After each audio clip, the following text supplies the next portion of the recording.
Good morning, good afternoon, and good evening, ladies and gentlemen, and welcome to this week's installment of the Multi-Sprint Series Season 3. Today we're in Italy at the Temple of Speed, the mecca of Turn 1 incidents, the Autodromo Nazionale di Monza. Certainly one of the most famous circuits of all time and hosts to many great races over its lifetime, and hopefully today some of that magic will be on display here. I am Jack Mays with fan favorite Callum Kirwan joining me in the booth. We also have the wise beyond his years, Ted Edwards, as our broadcaster. Ahead of us, we have an hour and 20-minute race. Callum, lovely to have you here. What are you most looking Yeah, forward to for today? I mean, new series for me again, but back with you in the box. It's not a Monday. Do not adjust your calendars. It is indeed Friday. But yeah, no, I'm looking forward to it. It should be an interesting battle up at the top ends of both classes. Obviously, we've got a completely stacked full grid today, we're hoping. So it'll be nice to see maybe a bit of carnage down at turn one, especially with these hypercars being so big. I'm expecting a little bit of chaos. Chaos may be a bit of the word of the day. It is Monza after all. There's nothing standard about a race around Monza. But yeah, good to be back on LMU in the comms box. It's been a while for me. First time I think doing a lead, definitely with Ted as our broadcaster. So glad to be here and glad to sort of jump in right into the meat of the season. I mean, we're round 3 of 6, and it's been a good couple of rounds so far. I've been watching alongside with the viewers, and it's been super good. Hoping for a little bit less technical issues as there were last week. Last week we had no um, uh, distances or times for splits between cars, which made things a little bit exciting. I know for Ted and John Dalton who were here last week, but we're gonna get straight into qualifying, straight into the quick stuff. The fastest these cars are gonna be all day. We already have Philip Richka, who is our first car over the line. Most likely, we're gonna see all about turn one. It's all about picking your braking point. See, he stabs just at, maybe just a little bit after the 150, runs over that inside curb and the first and second. Reasonable exit, but probably going to rob a little bit of exit time. Little bit of pace. We're going to go through the Curva Grande, making it as narrow as possible. It's not necessarily it's about carrying speed, but these cars can easily take that car flat. Another corner about picking their braking point. Brakes hard at the 100. Over that inside curb, getting a little bit out of shape, but rescuing it just before the right turn. Now the run down to Lesmo 1, one of my least favorite corners on the circuit because I never can seem to get it right. Brechka seeming to just get it right himself.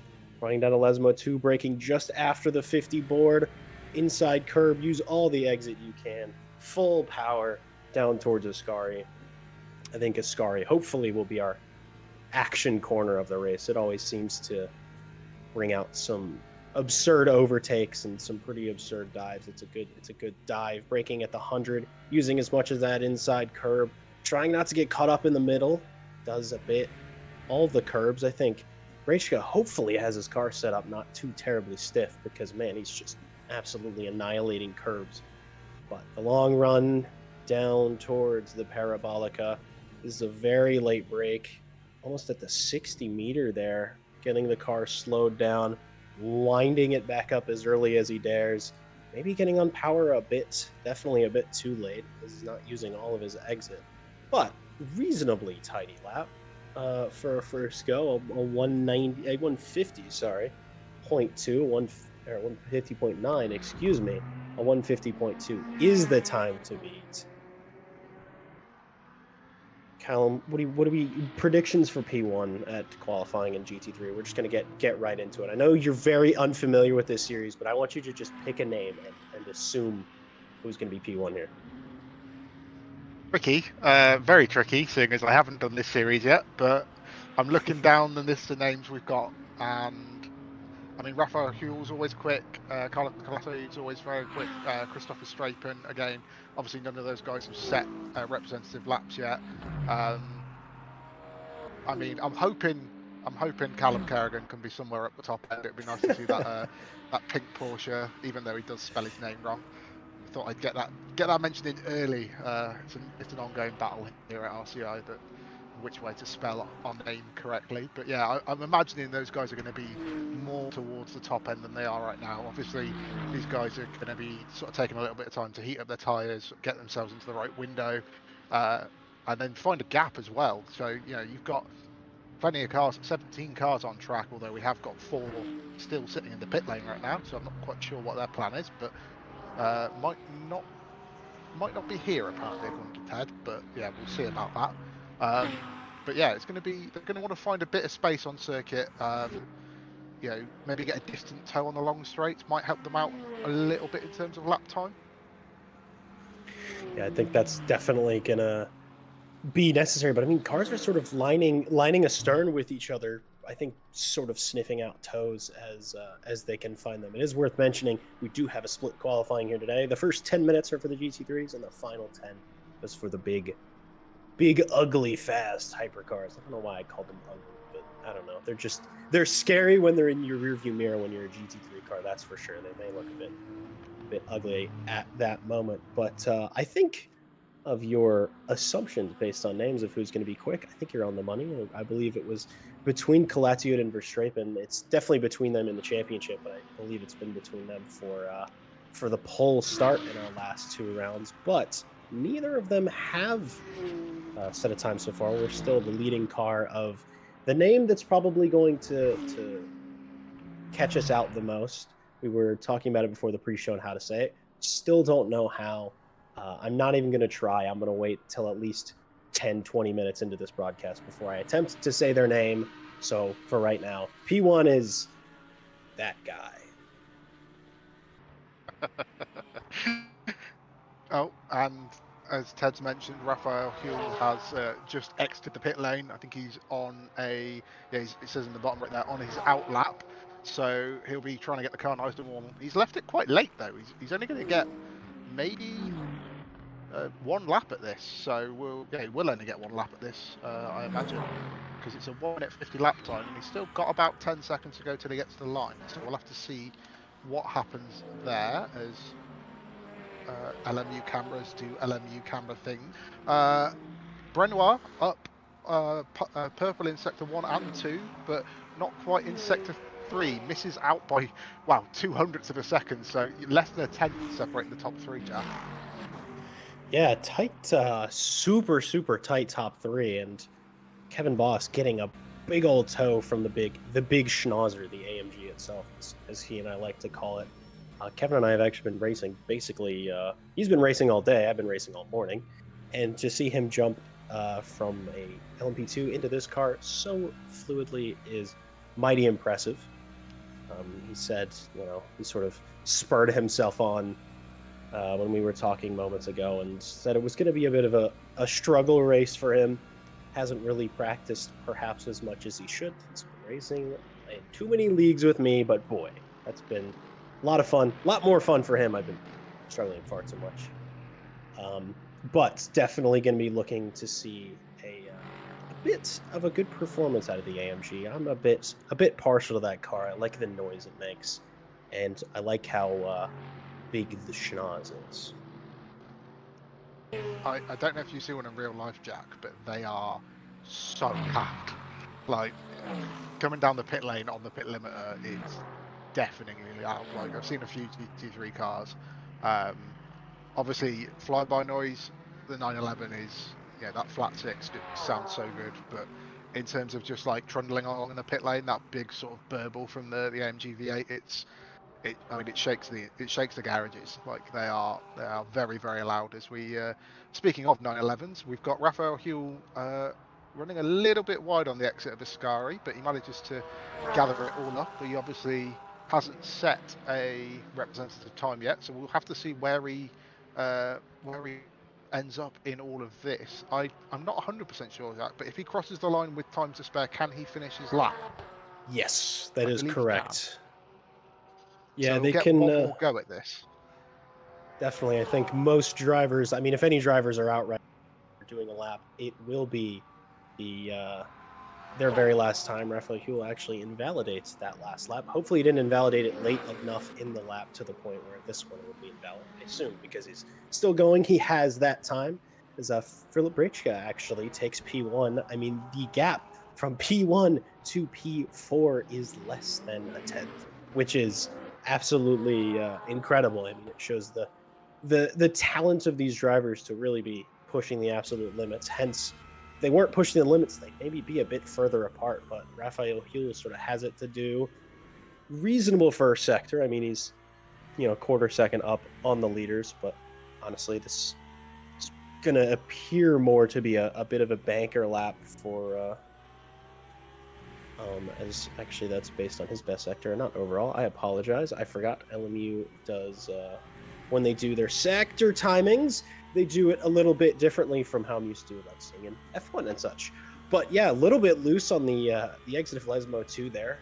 Definitely good to keep it all together. I mean, rear-engine Porsches do rear-engine Porsche things. They like to try to go round on you when you least expect it, but good into Ascari. I've noticed a couple of drivers like to take that inside curb, those little yellow and black sausage curb bits there. I would expect them to unsettle the car, but clearly if these guys are doing it, I would trust that that'd be quick, since there's some extremely quick talents behind these wheels.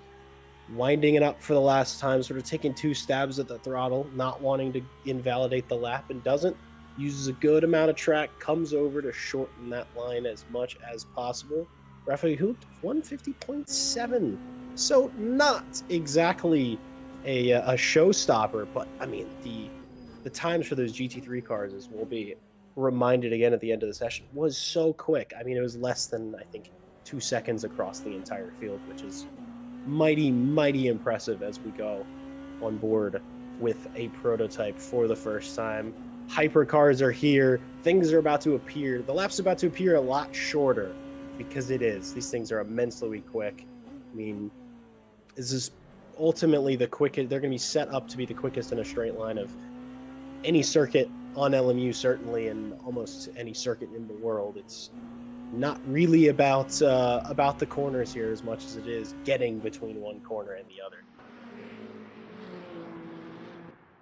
Yeah, Ted pointing out there with the overlay, everybody's out on medium tyres, so it's an even split across the board. Obviously, these guys can choose and define their own setups, which will sort of highlight a bit of difference between what they choose, whether they like a bit more oversteer or understeer, and importantly here, how much wing you probably don't want to put on the back end of your car. As you say, Jack, you want to be as slippery in a straight line as possible.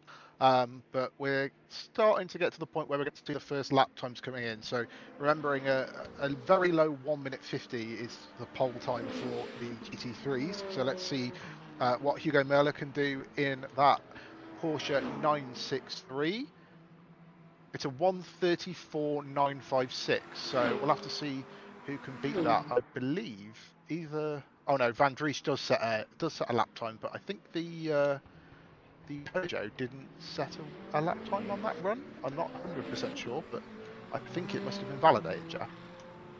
Yeah, that's Osama Kanani, a pug enthusiast for sure. He's ran it in both seasons of the second and third season, I should say. I don't know about the first season of the multi-sprint. I wasn't here, but a big pug enthusiast and a mighty quick driver. So I think once he gets the lap time in, it's going to be quick. As Martin Vaselli going ahead, jumping up to the top of the standings so far, aboard the Ferrari 499P. Louis Kearton is close on the times, but I think that's definitely going to be an invalidation.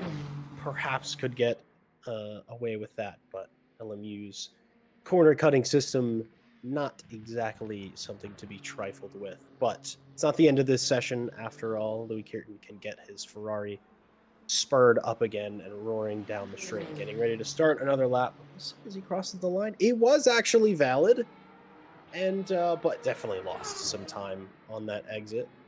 A bit surprising as we see Matt Malcolm in the certainly my favorite car of the bunch, simply just by the way it sounds, the Aston Martin Valkyrie, which they are known to be quick in a straight line, so they may have decent qualifying performance. Race performance, that will obviously is yet to be seen, but I don't know. Astons have gone surprisingly well in the first 2 rounds. It's a bit of a unique driving experience compared to the high field for sure, with its entire lack of hybridization. It is just a V12.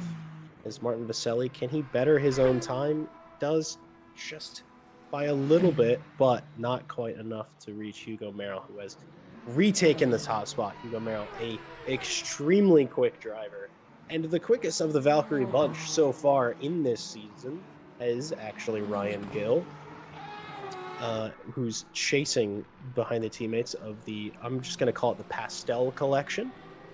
Billy Octane and Ryan Gill, two drivers who always show some absolute great driving. That is, of course, the Speed Juice and Horseflow race team, the SJ&H, but I'm still going to refer to them every once in a while as the Pastel Collection when they're running together, because two wonderful pastel colors, a pastel blue and a pastel. I guess that would be a pink. Louis Kirton getting ready to start a lap himself. It does seem like we have a favorite car here of the Ferrari. I mean, I believe it's just about the meta car in LMU, and also perhaps the fastest car in WEC in real life. Callum, I feel like I've been yabbering on too much, and I haven't really been letting you talk too much. So I'm gonna give you the next couple of laps of podium. Oh dear. Oh no. Here's where it ends, boys. But no, yeah, it is. Ferrari is obviously the car to have in real life at the moment. They've been doing really well in the WEC series. I was going to say Aston Martin. I did watch the highlights of Fuji. I didn't manage. Oh, big slide there from Curtin coming through the first Lesmo. We'll see if he gets it sorted out for the second one. I don't think it would have lost him too much time running right out to the exit curb and a little bit on the gravel as well, which probably isn't the fastest way around. Tarmac is griffier than gravel for sure. He's in an Aston Martin sandwich, Jack. So he's got an Aston Martin Valkyrie behind him and one in front of him as well to chase down. And these hypercars are able to take the curbs. Oh, okay, that's very wide. That's definitely invalidated. As I was saying, they are able to take the curbs quite well around Monza.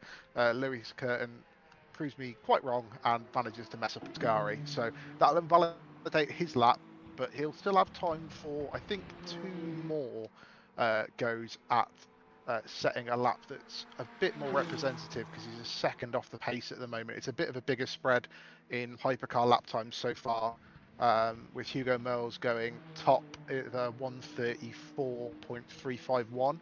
Kanai looking to improve. He's about 7 tenths, 8 tenths up by my quick maths as he crosses the line. So this should put him. Must have lost a bit of time, but yeah, puts him up to 9th place overall. So sort of in that battle with the people who were a second off, as we've got Klaus Nyring in second place at the moment, improves on his first sector, hopping both the curbs on entry and exit of the second chicane, coming down towards the first Lesmo in that Valkyrie. Seems like we have, as Jack said, a lot of Ferraris and a lot of Valkyries out today, which I'm not going to be complaining about, because they do sound absolutely stupendous with that V12, powering down towards Ascari. We'll have to see if he gets his braking point right here. It's a very, very tricky corner, because it's a lot more uphill, the braking zone, than you think it is. You've got to clatter the inside curb, take as much of that as possible, and then run it as tight as you can to the sort of second apex, and then not invalidate like we saw Curtin doing on the exit. He's the quickest car in sector 2. Thanks, Ted. It's very nice having someone commentate in my ear, so I can just say what Ted says to me. It's brilliant. This is It makes you sound through really smart. Parabolica. I know I sound very intelligent. It's fantastic. Through Parabolica, will he be able to grab pole? Not quite, but he's 2 tenths off, I believe. It shows purple in all sectors in the bottom right, but I don't think that's real. I think it might just be the game getting a little bit confused with the old overlays. I know that was a problem last week. Kanai comes up to try and set a bit of a better time, and he goes 6th place. So that's a bit more like it. I think he lost a bit of time on that previous lap, so that's a bit more representative. We've got 7 cars nearly within 8 cars, sorry, nearly within the second, with Ryan Gill sort of just over a second behind our current pole time, as we've cut back to Partes in 17th place at the minute, 2.5 seconds off the pace nearly. But again, probably giving a bit of toe to that Valkyrie behind. But bit of a lock up into Parabolica. That's going to hurt him, and he's not got time to do another lap. So this will be it. He's 6 tenths down in the middle sector though. So yeah, he's just going to pull to the side and let Ryan Gill take it up to the line, not give him any better of a slipstream. And Ryan Gill displaces Kanai in 6th place, so goes 8 tenths off pole, only sort of 200ths there to the next best car, and I think that will be it. Ryan, I think, was the last person to cross the line there, Jack. Yeah, that'll be the end of our qualifying. A bit of a blitzer. It never quite feels as long as a 22 class, but here's our qualifying times, beginning with the hypercars. We got Hugo Merrill up in first, Klaus Nyring in second, Martin Vesely in third, Milan van der Weyken in fourth, Louis Kirton in fifth, Ryan Gill sixth, Osama Kanani with the Pug in seventh, Zeno van Drisha in eighth, Yanyo in ninth, Billy Octane in 10th, rounding out that top 10. Matt Malcolm is down in P11, Reese Wilkinson 12th, Daniel Merchant 13th, Martin Mares 14th, Colin C. Campbell 15th, Peter Varga is in 16th. 80 oh man, that I thought I could do the first name. I won't. Just Partez is in P17 and Jack McDonger in 18th. And Stefano Lai, who I don't believe is actually here, would have been P19 if he was and didn't qualify. And our GT3 qualifiers, a super, super tight field. I mean, top 10, barely a second. Philip Brescia in first place. Maciej Kasperk is how I believe I'm going to be saying that today. In second place, Brenoit Olivier in third. Matt Townsend in P4. The top five is rounded out by James Kelly. Carlos Calatayud in sixth. Bit surprised not seeing him up at the top. He's been running up there pretty consistently. Callum Kerrigan, solid performance in P7. Christopher Strapen, another car that maybe the Aston's just not super quick on this circuit, but another top driver sort of down in the midst. Raphael Huell in P9, and Tom Shipston rounding out the top 10. Richard Whittle in P11, followed by Keith Whittle in P12. Kevin Boss, P13. I think his mention of it being a bit of a struggle today may come true. And then Martin Meinrich in P14. Those other three drivers do not appear to be here today, but naturally still show up on the board because LMU things, which I think we're also getting word that perhaps uh, the gaps are not working again. So please, ladies and gentlemen, bear with us. We're going to do the best we can. Fortunately, Monza's there's a lot of straights, so it's easy to see where cars are and relatively to each other. But we're going to roll through the starting order. The top two you've just seen: Martin Vesely and Milan van der Weyken going 3 and 4. Louis Kirton P5, Ryan Gill P6. The fourth row beginning with Usama Kanani, followed by Zeno van Pug, fourth row. Love it. Yanyo in P9 with Billy Octane, P10. It's just a race of V12s. Here's the row number, the Valkyrie row, followed by another Valkyrie, Daniel Merchant. And apparently my microphone is clipping out. So Callum, if you could wrap this up while I fix that. Yeah, no worries. We've got jumping down to row 9, Partes and Jack McDonger in another Valkyrie. Loads of Valkyries here. Stefano Liai and then is the last of the hypercars, and then Philip Brescia obviously on pole with the GT3s. Row 2 of the GT3s, we got Kraspik and Brenau in that Corvette. Matt Townsend and James Cowley will line up on the 12th row of the grid overall.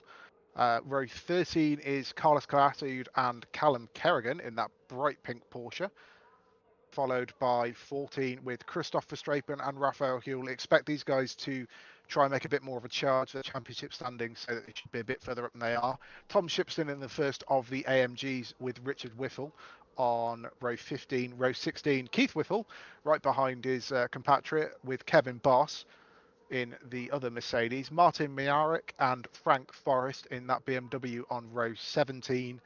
Row 18, Tibor Roskam, the first, I think, of the Lamborghinis, and Lance Taylor in that Lexus GT3. Love the Lexuses out here in force today. And that, I think, will be our last starter. So, very packed grid, 18 rows, 36 cars. Jack, have you fixed your microphone? I truly hope so. I was bulletproof on Monday. Everything seemed to work, and now everything's if anything's gonna break, it's all gonna break. That's the broadcast way.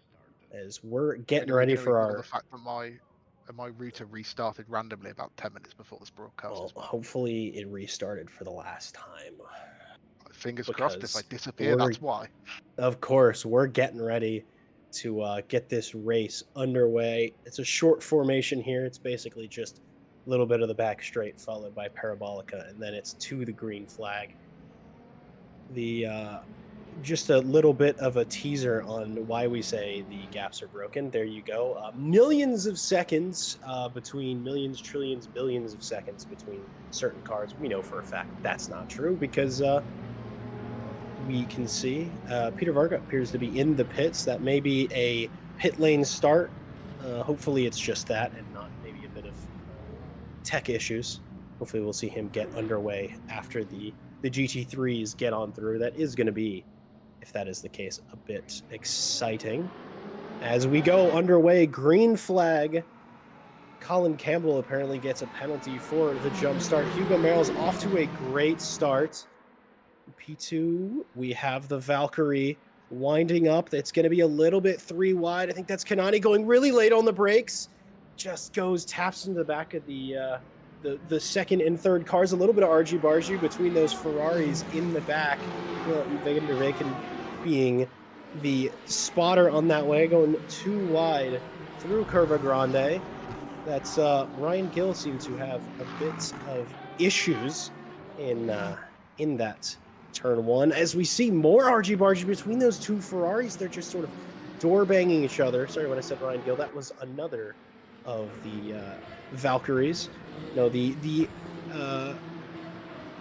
Pastel Boys are still good to go. Sorry, I'm still trying to catch up on everything that's happening, but I think so far the hypercars have now sort of found their form, become a little bit more line astern. We are reaching up to Ascari, so things might pop off again. The GT3 field, from what I can see, a little bit, there's a little bit of a spread on the field, but most cars seem to be there. I think I see in the background a hypercar already beginning to make its way through. That was our pit lane starter, and also Jack McDonger got back there. As it seems like maybe two cars either started from pit lane. We know Varga for sure in that Ferrari did start from the pit lane. Jack McDonger just had an incident at turn one, and these two are going too wide around traffic. Callum Kerrigan getting a real good seat to that. They're splitting GT cars. Oh, this might get a little bit ugly here. Varga's a little bit out of shape. McDonger finding his way through, finding his spot, going a bit wide. Varga keeping it clean, finding his space, being as patient as he needs to be, not ending any races early. As we now go on board, perfect example of the pace difference between these two cars, especially around this circuit. Varga picking his braking point as we see the Aston ahead going too wide with a GT car. McDonger going just a bit deep, choosing to run over those curves, just get out of that Lexus's way. Callum, I need a breath here. I think I need one too. I spent half that first lap wincing at my screen and the other half daring not to look. But I think three wide into turn one isn't what we were expecting these guys to do. But hey, they mostly made it through unscathed, apart from obviously Jack McDonger, who I think those hypercars have now cleared the GT field, so they'll be trying to chase onto the back of the rest of the hypercars. I'm sure they'll try and make it up. They have got an hour and 20 minutes in total to try and make something happen here. Oh, he got taken out by the GT3 cars. And Breccia got stuck. The Aston Martin can't go anywhere. There's cars streaming through, so he has to give way. And Breccia lost a load of time just having to wait for the Aston Martin to drive off there. But yeah, I suppose because it's such a close start and the GT3s are quite quick in a brake line, and with with the hypercars bunching up at turn one, they just sort of probably just didn't anticipate it. It was the Corvette down the inside that sort of caused all that. Breccia had to turn out and then got stuck, but the Corvette. Yeah, I mean, he was taking it super easy, super clear. Just like, hey, I'm going to stay off the back of this pack, off the back of the hypercar pack. Maybe find my own space, go through turn one in my own time, and lo and behold, the GT3 field in the back, also going three wide, not wasting any time, just sort of coming to that stack up of hypercars quicker than probably they were expecting. Certainly quicker than Jack McDonger was expecting, as he sort of got spun right round. But Hugo Merrill, after all the scraps, after all the scrapes, is still leading this race overall. Nyring behind, I would estimate maybe about a second and a half, 2 second gap. After all, just as a reminder, the intervals just completely broken, so it will be a lot of assumption. But what is well known is that Hugo Merrill and Klaus Nyring are close to each other. Yeah, these gaps. Oh, I think I just saw a gap of about. Yep, that might be 6 quadrillion seconds. Certainly, I agree. But those two lead hypercars absolutely storming away from the field. Louis Keaton getting up a couple of positions amongst that start.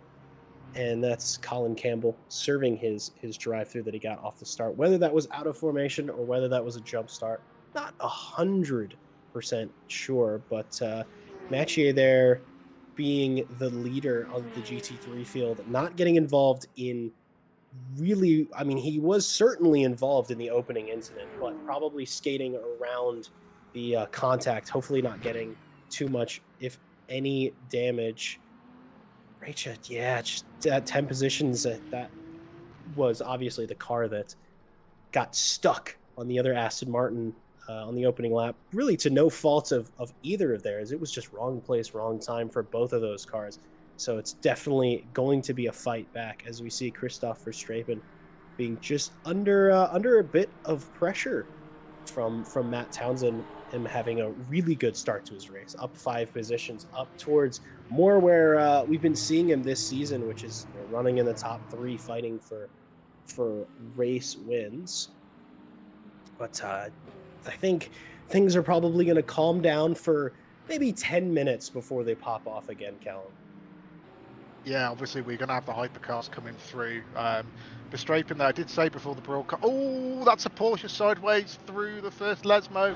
I think that might have just escaped the barriers potentially. We'll have to see who that was. It wasn't Callum Kerrigan who's still running, it was Richard Whittle, and he has not escaped the barrier. That is a very cursed image of a wingless GT3 car, but yeah, Verstappen gaining 5 and Whittle lost it all on his own there. Did he maybe clip the inside curb going through the first Lesmo? We'll have to have a look, or just overloaded the rear end of that Porsche. Obviously, it being rear engine, we did mention it in qualifying, and just bang straight into that wall. That'll be a lot of time in pit lane to fix that rather damaged Porsche, and hopefully he can get back out, but we'll have to see.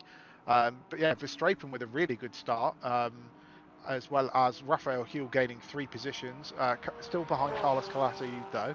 But yeah, so these guys starting to make their way through the field. We know they are quick, they are sort of top end of the championship, so we expect to see them try and charge forward, but they've got time. They've got an hour and 12 minutes. Obviously, these cars can't do that on a single stint, so they are going to have to pit. So we'll see sort of if there's any strategy implications of that, whether some of these guys have short field to start with and are taking a lighter car into the opening laps of the race, maybe give them a bit of more of a chance of making up positions. Sorry, as I stumble over my words there. In the opening laps, but then having to take a longer fuel stop. We'll see what the strategy will be. Jumping back up to hypercar, cars that are struggling. Ryan Gill down 3 places. Partes up 5, as well as Lai there down in 14th place. And then obviously Malcolm down 5 as well, and Varga down. Campbell obviously serving that drive through, so he's lost 4 spots there, but he'll be pushing to get onto the back of the field. It's still Ferrari on Ferrari. with, I think that's Versailles, Curtin, trying to chase down Curtin. And they're all being chased by that beautiful I really like that Peugeot livery of Van Driesch. The sort of black, yellow, and red. I think it looks really striking. I think. Oh, that's not good, Jack. That's Kanai. I think that's at in between the two Lesmos again. Oh, as a Ferrari just manages to scrape it on the outside. It was between the two Lesmos.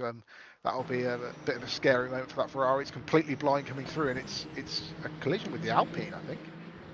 Yeah, it looks like it. We'll definitely see once we get moving forward again. It looks like Kanani sort of dives a bit of a late move. Yeah, a bit not really alongside enough. I mean, that corner, if you are going to try to overtake, you need to be basically, directly alongside with that car. But the Alpine not electing to give him the room, which, to be fair, wasn't entirely entitled to do so.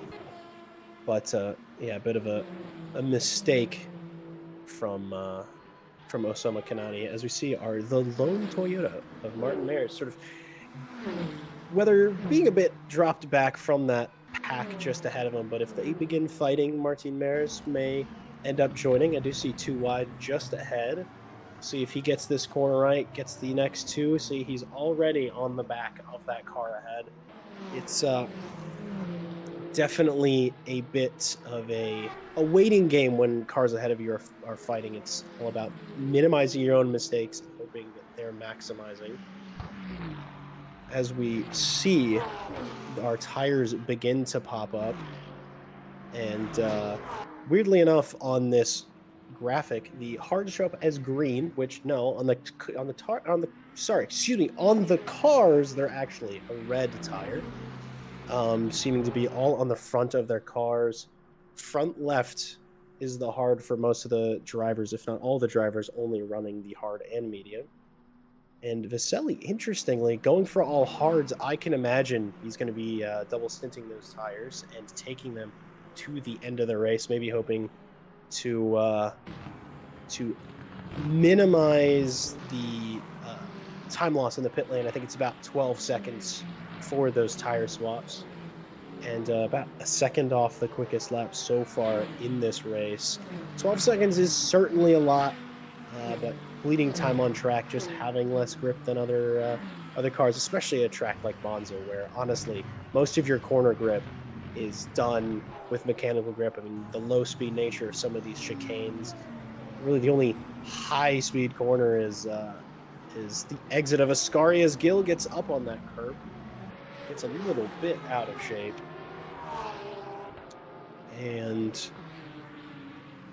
running around the outside of that GT traffic, we haven't seen as much contention between the GTs and the GTPs yet. Sorry, not GTPs, hypercars. This is WEC, not IMSA. As we saw actually in that shot a second ago, the front of that Lexus absolutely stoved in as Ryan Gill makes his move clear and easy. Lesmo 1 comes out of Lesmo 2, using all of that exit curb, and that's a Lamborghini done, and that should be it as far as this straight. There is still plenty more cars for him to overtake, but Gill maybe not having as good of a race start as he was hoping to. He's one of those drivers that seems to be able to blitz up the field in the first bit of the race, but we are only 13 minutes in, which Callum is a bit surprising because I feel like we've been at this for a while. Yeah, I feel like we've been going for a lot longer than 13 minutes, but nope, the time in the top left doesn't lie. I mean, a couple of the cars ahead of him are the all medium runners, so I think maybe just that front end, maybe just not giving Gill as much grip on the first few laps as it takes the hards a little bit longer to come up to temperature. As we see a very useful camera where we can see about 3 feet in front of that Ferrari. Oh, Billy Octane hasn't got that pit entry right, so we'll have to see. Oh, that's why he's lost his rear wing, so we'll see what happened with that. That's definitely not a planned stop then. I'm assuming he's had a little bit of contact somewhere, maybe with this GT traffic, or no. Oh, it's I think that's Kanai, isn't it, in that Peugeot? I and would believe he comes so. right back across the racetrack, not holding his brakes there, which might get him in trouble. And somehow the Ferrari and the two other GT3 cars managed to avoid him. That's amazing to see. And yeah, he's bounced off him and then Kanai into the wall. He's got big wheel damage there. He's going to have to pit, I'm assuming, straight away, pretty much. But he's still going round, I think. Still circulating. Yeah, he's just coming onto the back straight up towards Ascari now, but being chased down by that Toyota. He's probably wondering why he's going so slowly. But no, he's managing to hold off, and that's Richard Whittle in the wars again. Whether he's just letting cars go past or he's had some kind of an incident. Obviously, he will be a lap down now because of that previous venture off the circuit into Lesmo 1, and he's done the exact same thing again. However, he slowed it down, so maybe a bit of a setup issue. Maybe it's not loaded correctly. I know there was an issue there with setups in LMU. However, something that won't give you an issue is our beautiful setup partner, Jack, which I assume you have a sponsor read for. Oh man, I was not expecting you to do that, but what a beautiful, actually, I would say even an incredible sort of tip to there. Of course, Callum's referring to Coach Dave Delta, who's one of our partners and a great tool for helping you climb the leaderboards and sim racing ladders. They offer coaching, they offer setups, they offer different apps for helping plan for races. And Coach Dave Delta, a wonderful partner. We do have their link in the description, along with Ready Set Sim. It's great. Build the sim rig of your dreams or your budget in seconds with their sim rig builder. Another one available from the link below.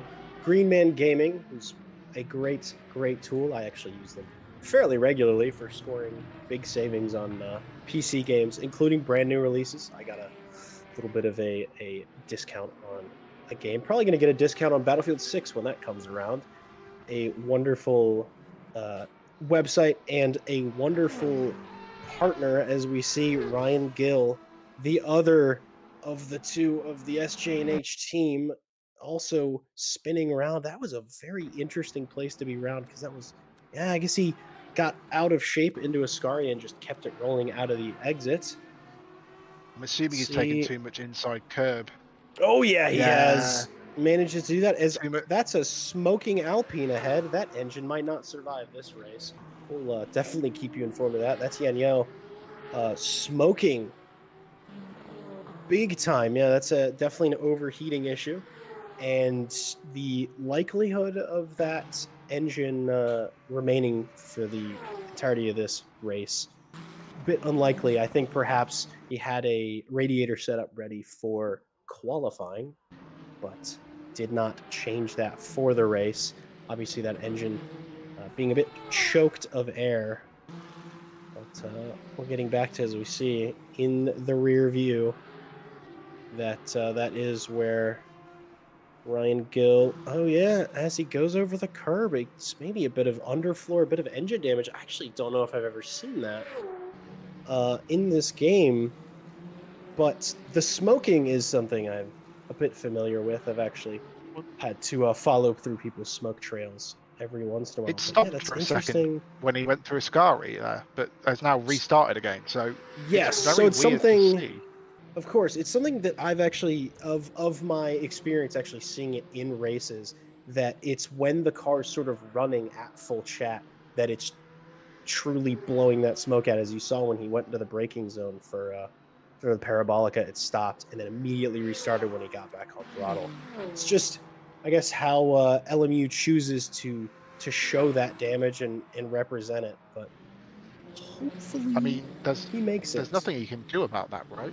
He can't change No, that in the pits, so no.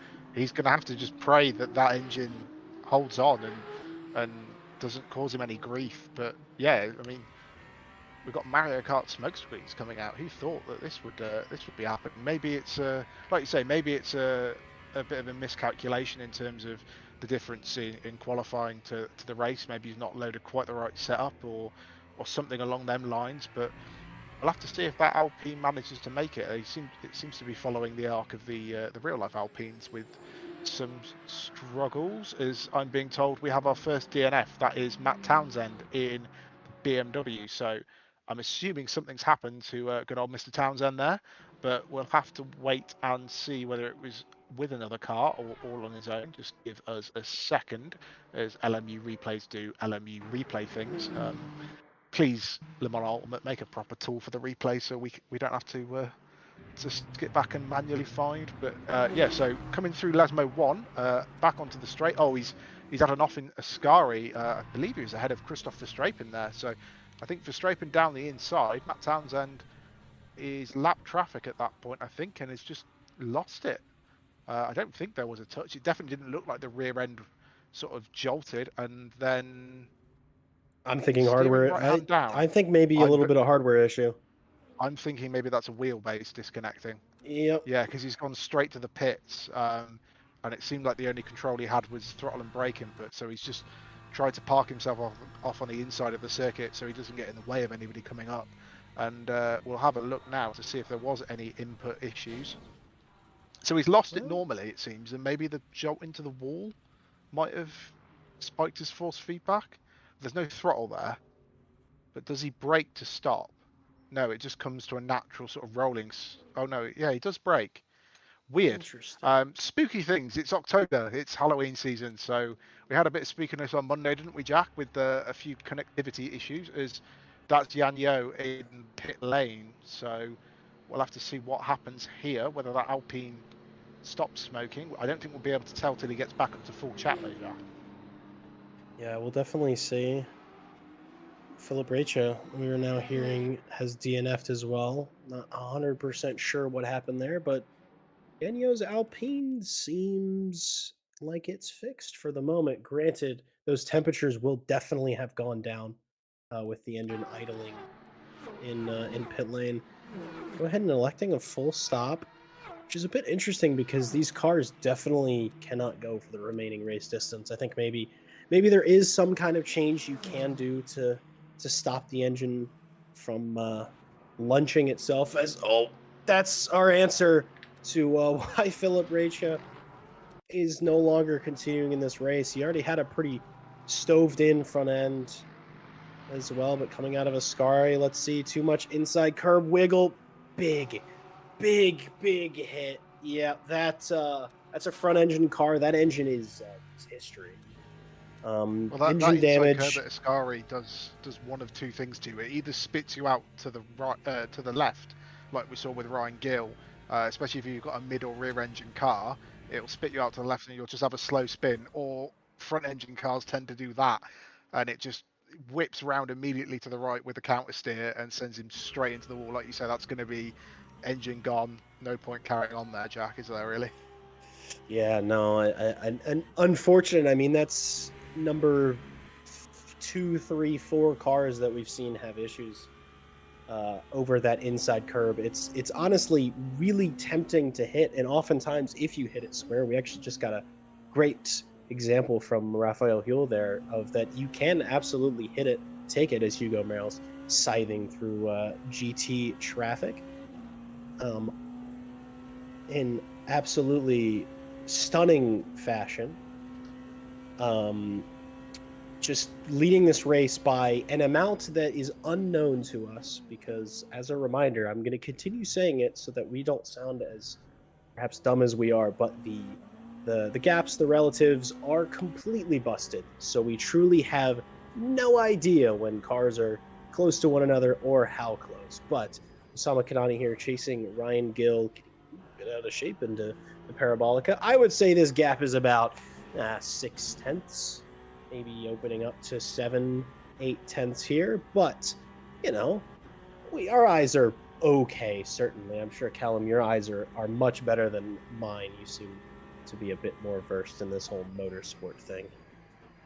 Well, I do it in real life, so it comes with practice, I think. But no, um, his wheel's still damaged, so he hasn't pitted yet. But obviously, I think he's just waiting to that point Oh, where engines just started smoking. Sorry to interrupt you. I saw it in oh the rear view mirror of that oh camera there. dear, so it's not fixed it. But yeah, Well, so it's he's probably just trying to wait for the pit stop, but it's his engine as well. So maybe we're going to see more people struggling, or I'm wondering if you've got floor, Oh, look at that maybe thing. if you've got floor damage, and it's really smoking now. So he's diving up the inside of a BMW there, who gets out of his way, and I mean, he still looks like he's Deploying the got a smoke decent straight line screen. speed. The Ferrari isn't gaining too much on him in a straight line, so it seems like he's still got full power. But as he dives down the inside of Ascari, BMW getting well out of the way, the Ferrari of Stefano Lai taking no prisoners and following Oh, him. Oh, wow, big overspeed there. Yeah, there's definitely a problem for Kanani, and yeah, it's dead. It's completely dead. There's no engine left in that car. It's just I think it's just the hybrid bringing it back. Yeah, he's limping it back. He's in. It says first gear doing 118 k's. So, yeah, he's limping that back to the pit lane. I think that is an engine gone. So that's weird though, because that didn't look to be smoking for that long compared to the Alpine. But the Alpine was smoking for a lot longer than that, and he seemed to manage okay. Maybe the Alpine backed off a little bit to sort of try and save it, but yeah, I think Kanai's engine just literally went. So we can only assume it's radiator blanking. Obviously, it's a really important bit of real life racing. It's something massively. Did he hit that curb? Yeah, he hit the curb on the inside of Ascari. He's on the pit limit apparently, according to Ryan Gill.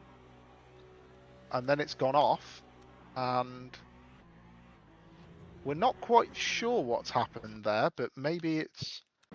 I thought we were commentators, not private investigators. I feel like we're having to do way too much deduction than we're used to. But yeah, hits that curb, comes back down, and just engine gone.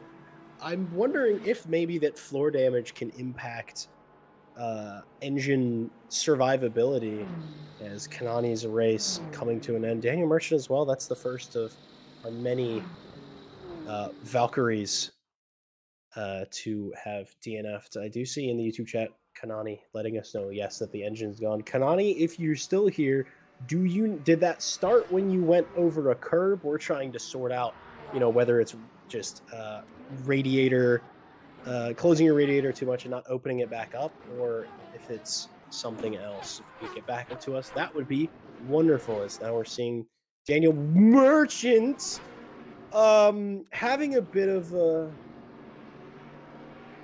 moment, just sort of goes completely, tries to cut the interesting. As I think we're going to watch that one more time. That's not the line.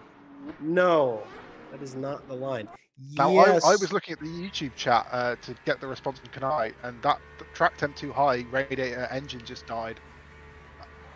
That's. I want to say that's a hardware issue. Because the throttle's stuck. Yeah, it's pedal failure, I think, for Daniel Merchant, as he does the burnout to slow himself down, and then just I think shuts it off. But cars coming in there, big speed down that straight coming through Ascari, and you're going to be slightly unsighted. You can see him trying to test the pedals, and it's either broken or that's a calibration issue of some kind. Someone whose car is working perfectly, however, Hugo Merler, still out in front. I'd love to tell you how much by, but thanks LMU for making a perfect game. Some distance, that much, Jack. So he's got about 10 seconds, Ted reckons. I'm going to say half a straight. So it seems to be working sporadically, but not long enough for us to give you an actual display, as we've got another yellow flag. Ted's going to really have to get the old LMU replay tool working, as we need to try and find out what that is. As soon as we do, we will. It might just be an off track, however, as it is gone. Roscam and Taylor are both in the pits. They might not be here, I believe, though. But we have had quite a few cars DNF, however. I think we're up to 3 or 4 now in total. But yeah, Hugo apparently has 8 seconds to P2. So Kanai's timings work. Kanai, can you be our live timer, please? And whenever please we give us request an update every 2 seconds. Please give us an update. Yeah, if you could give us the full field every 2 minutes, that'd be. That'd be great. The race timings for those guys work. However, for the replay tool, it is broken.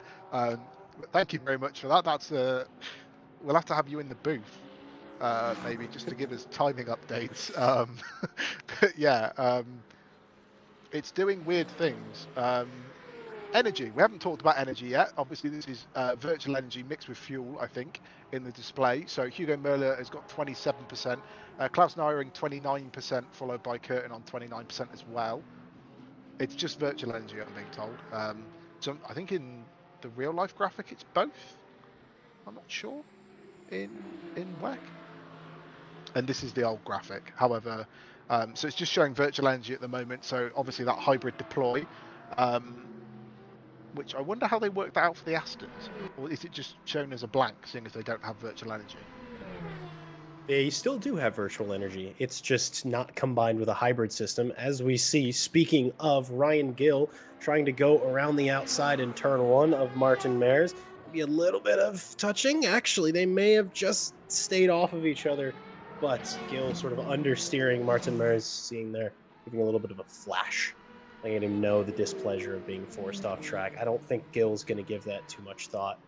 He seemed to just have the pace to drive by that Toyota pretty stoutly, but Martin Maris feeling like maybe he didn't get the most fair of a shot. But yes, all cars, they still will have the virtual energy display, but they just don't have the hybrid system. The virtual energy, as far as my understanding, it is something where it's entirely based on a BOP fuel, where you are basically allotted a certain amount of virtual energy, which is not equivalent necessarily to the actual amount of fuel your car can carry. So it tries to limit the amount of fuel these cars are carrying, so that pit stops are a bit more regulated. Cars are stopping more consistently to one another, and fuel saving is maybe equally as effective between certain makes. Because something like the Aston, it still definitely chews through VE faster than other cars, those 12 cylinders of fury, but it keeps it somewhat in contention with other cars. Otherwise, the Aston would just sort of have to be really not great and just use way too much fuel compared to other drivers. But back to our YouTube chat briefly. Kanai, you did answer our question about the fact that it was just radiator and the engine just died, and also that the track temp is 48 degrees, which is quite high. I agree. Reasonably high. I mean, it is Italy as well, and well, still summery-ish. I was actually in Italy a couple weeks ago, and believe me, it was definitely still summery-ish. It was absolutely fantastic weather. That's really hot for a track temp, though. Like, I do racing in the UK a lot, and sort of, I think even in the height of summer, the highest track temp you're seeing is like mid to high 20s, depending on where you are in the tarmac and the weather. So 48 degrees is insane. The tire blankets that GT3s use are typically designed to heat tires up to about 90 degrees, from my experience in real life. So they're very, very hot. What you don't realize, though, however, is the tire surface is heated to 90 degrees. The metal wheel that the tire is mounted on, that's about 150. So hence why you see everyone wearing fireproof gloves. It's not just for the legality of having to do it. You will melt your hands if you try and grab a real life GT3 wheel without proper gloves on, because they get that hot in the tire warming tents that you cannot basically touch them. I remember we had to rush a car's tires out very, very last minute. It was a last minute call to change to a different set, and someone didn't have their glove on, and they had massive red marks all over their hand afterwards, and had to go and run their hand under cold water, because literally the 10 seconds of running the wheel out to the car so the guys could strap it straight on burnt their hand that badly. Well, hopefully, since you're mentioning it, they're basically okay, and it wasn't too bad. But I actually didn't realize that they were fine. Okay, good. Well, I'm sure they won't do that ever again. So it's just a big tent, basically. Like it's a big tent, and I'm speaking from the one we used that had 3 stacks in it, and you have a big diesel space heater that blows out hot air into the bottom of this box, and then the box has sort of three slides in it underneath where the tires are, so you can turn on and turn off different stacks. So if you're not using a certain stack, you can just slide that slide closed or open or whatever to sort of turn it on and off, which allows obviously the heat from the space heater to get into the chamber, and then the chamber is temperature controlled, so it has a probe in the back of it, and you heat the chamber to a certain temperature, and you have to work out how hot you have to get the chamber to get the tire a certain the temperature that you want it, basically. So yeah, so they're just big diesel heaters, effectively, just slowly baking the tire till it gets up to about 90 degrees. It takes about half an hour or so from sort of ambient in the UK to get them up to sort of the right sort of temperature. So as soon as you've put a tire set on, you're putting a tire set straight in the next tire set straight in the oven to sort of start its baking time. Callum Kirwan, tire scientist and tire engineer, tire master. Oh, thank you for that. That was actually great. I wasn't aware of all of that. But basically, don't go in the tire oven unprepared is what I'm learning. Don't stick your hands in the tire oven. Don't stick your hands in the oven. Fact. If you're in a full fireproof suit and then you have to go and get a tire out of the tire oven, I can imagine. It's like basically standing in your oven at home. It's so hot. Like, it's fine enough doing it in sort of normal clothing, like we did practice pit stops, with freshly hot tires, with just like gloves and like obviously just like normal t-shirts and shorts or whatever on. But then you have to wear a full fireproof suit for the races, because you can do fueling in pit lanes in these series, and it is the hottest thing. And I think we were at Silverstone and it was 32 degrees air temp. And obviously you're in full fireproof uniforms like the drivers are, balaclavas, goggles, helmets, the lot, and then you're going into a basically 120 odd degree oven. It's not a fun experience. But yeah, cutting back to Sim, where these guys don't have those problems. They have a nice virtual pit crew to just come out and sort the tyres for them, and they're in their nice, probably temperature controlled AC, maybe if they're in some of the hotter parts of the world, nice temperature controlled houses and nice in their comfy Sims. But Brenoir, sorry, names being butchered. Third time's the charm. High quality production you guys get here, but having a really good race actually. He qualified quite well, and then I think he was the Corvette that might have caused Jack McDonger problems down on the inside of turn one. I think he's the only Corvette in this race. But he's running well up in second place. He's got Carlos Calatayud and Raphael Huell and Christoph Verstappen chasing him down. I told you those guys would make their way through, and you can see them menacingly coming out of Ascari in the background there. So Raphael Huell on the back of Christoph Verstappen. But yeah, Brenoir's running a really, really good race so far, as well as the man that's in first. I'll let you pronounce it. Kasprizik? I think it's just more like Kasprik. Like, I think there's maybe a little bit of, accent somewhere in the middle of that I'm missing, but I believe it's something along that line. I still think it should be mandatory for all the drivers with difficult names to submit a voice recording of how they want their name pronounced. I agree. That would make our jobs a lot easier. But that's actually Huell chasing Calatayud. Something happened with Christopher Verstappen. He was at the front of this train for quite a while, but ended up, maybe he lost positions. So yeah, he's a bit back, I think. And I know he had the near miss with the BMW earlier at Ascari when there was possible tech issues, possible pedal issues, but definitely a bit of an off for that was I believe that was Matt Townsend. I'm not 100% sure, as Ted giving us what he loves, which I agree. Some V10 noises. I'm actually a bit sad to see that there's not more of these cars. Christopher Verstappen actually last season championed this car to massively good results, but ended up losing out to Carlos Calatayud in the championship. But I think Verstappen maybe decided, let's go equal machinery with Calatayud and just have a straight flight, as suddenly a couple of hypercars dashing out of the mist as Like some BMW on BMW violence, perhaps. Going to a bit of a replay, which while that's getting ready, um, I do see we do have a fellow American in the chat, which is Landon. Landon, I'm glad you're here. Good to have another American around who does things properly.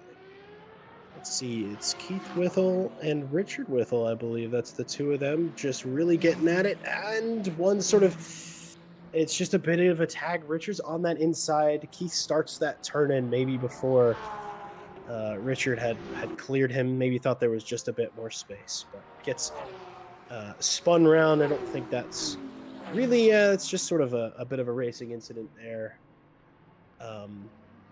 But Carlos Clotilde actually losing out to Raphael Huel somewhere on this last lap. These hypercars really getting ready, getting towards the end of their tanks, maybe 1, 2 laps. I'm actually a bit surprised that more of them aren't just going full tank. Seems like they're sort of doing half stops, or that could just be the fuel burn on Monza. That is, I'm being corrected, and by Ted, thank you very much. That is just the fuel burn at Monza, as we've just tagged half distance in the race. Hugo Merrill crossing that line, keeping that gap nice and comfortable. Last we heard, it was 8 seconds.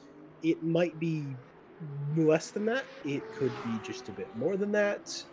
We don't know.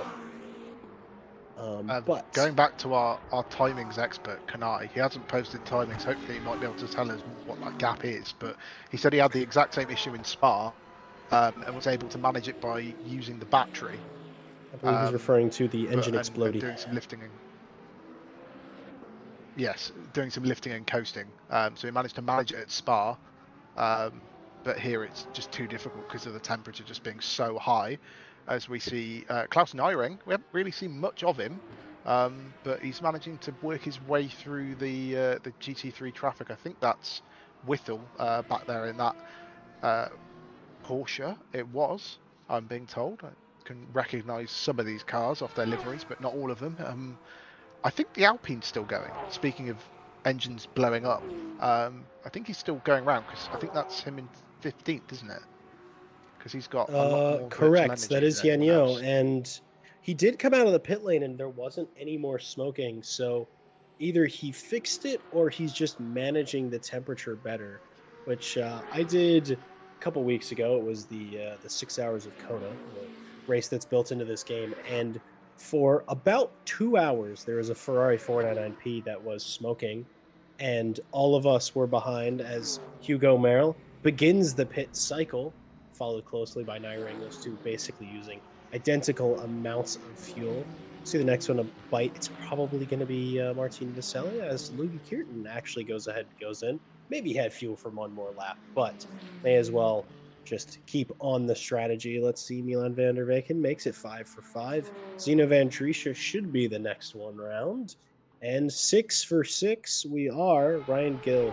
We'll see. He's got quite a bit more energy, whether he's been fuel saving or whether, I know he had a bit of a spin as earlier in this race, but let's see if he ends up taking that box. No, he doesn't. He's going to go ahead and keep going. I mean, I would if you have that fuel overlap. It's better to do a bit of an overcut, save yourself the extra time in the box.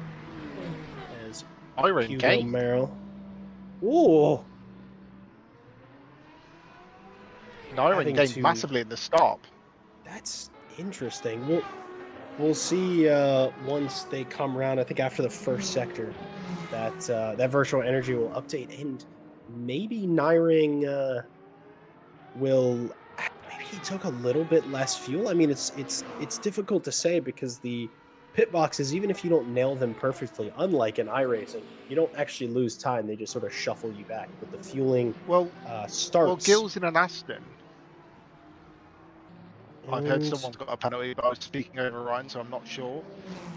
Van der Weyken got a penalty for speeding in the pit lane, apparently, according to Ted. Yeah, so Nyring took on 2% less than Hugo Merl, but he might have had a little bit less coming in. But I was thinking maybe he short-filled because Gill is also in an Aston and has 10% more than these guys did. So I'm wondering if maybe that's just the Aston being better on fuel, so he's had a shorter stop in terms of the filling time. But he's Yeah. jumped Hugo Merlin.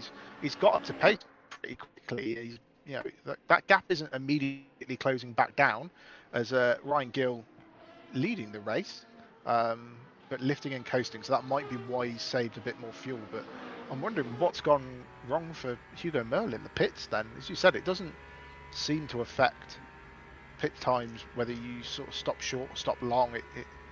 It naturally keeps you. But have a look at the throttle and the brake trace here, see if he lifts off. No, he's not lifting and coasting, not at least not into turn one. He does go deep though. He does go deep into turn one, but manages to sort of save it. I believe he will be in this lap though. Yes, I think he's determined exactly that he has enough fuel for this lap, which is why he is just powering through, not lifting and coasting at all. He's gotten his fuel save done, but I think that pit battle is a little Lyco here and there, but still mostly just a hard push. Not just, 2/3, half a lap to go now before Reese Wilkinson also has not boxed as well. A little close to that Corvette there. Not the greatest time to catch a GT car in either Lesmo. Just kind of have to sit back and wait for any amount of straight to get that done. But no, I think that 2% less of a stop for Klaus Nyring, that 2% is honestly probably about a second and a half in the pit lane. And if Nyring got his stop perfectly, his pit entry perfectly, it still doesn't account for the multiple seconds we have as the He was GT3 8 seconds leader. behind, roughly going Yeah, into the pits though. So it's definitely Vesely's interesting. only got 65% VE. So is he going to make it? And Martin Mars has only got 0.8% of a VE. I don't know what's happened, but unless that's a... Oh no, he's I back up don't. to 69%. I think it's just not updated. I think he's just come out of the pits. I was going to say that's not going to make it round on 0.8%. Definitely not, as we see the Porsche in front getting a bit twitchy I'm not entirely sure. I think that was Partes. 2% for Colin Campbell, so he's gambling a little bit. He'd definitely be lifting and coasting on this lap, I would imagine. Nope, his has just jumped up to 67 as well. That's the LMU. sector 1. It doesn't update until you're into sector 2. It is a bit annoying, a bit confusing for about half a lap for all of us, hopefully. One of the long list of things we're hoping that gets fixed on the broadcaster front for races like this. But Christopher Strapen actually, yes, he's following the box, because I was going to say he's going to overtake the lead from Huel. Jack McDonger with the DNF. He was our lap 1 turn 1 award for most problematic incident. Was it his fault? Oh no, absolutely not. But Jack McDonger, he did his fuel stop, so he begins his lap. I wonder if there's something that happens with the GT traffic. Nope, clears them fine through Curva Grande. Man, I gotta say, this Aston's so quick. Oh, a DC. A DC is what took him. Man, it was a definitely an exciting race for Jack McDonough after that turn 1. Having to fight with Peter Varga through that GT traffic on that opening lap was truly fantastic. But that's just a little bit of connection issues.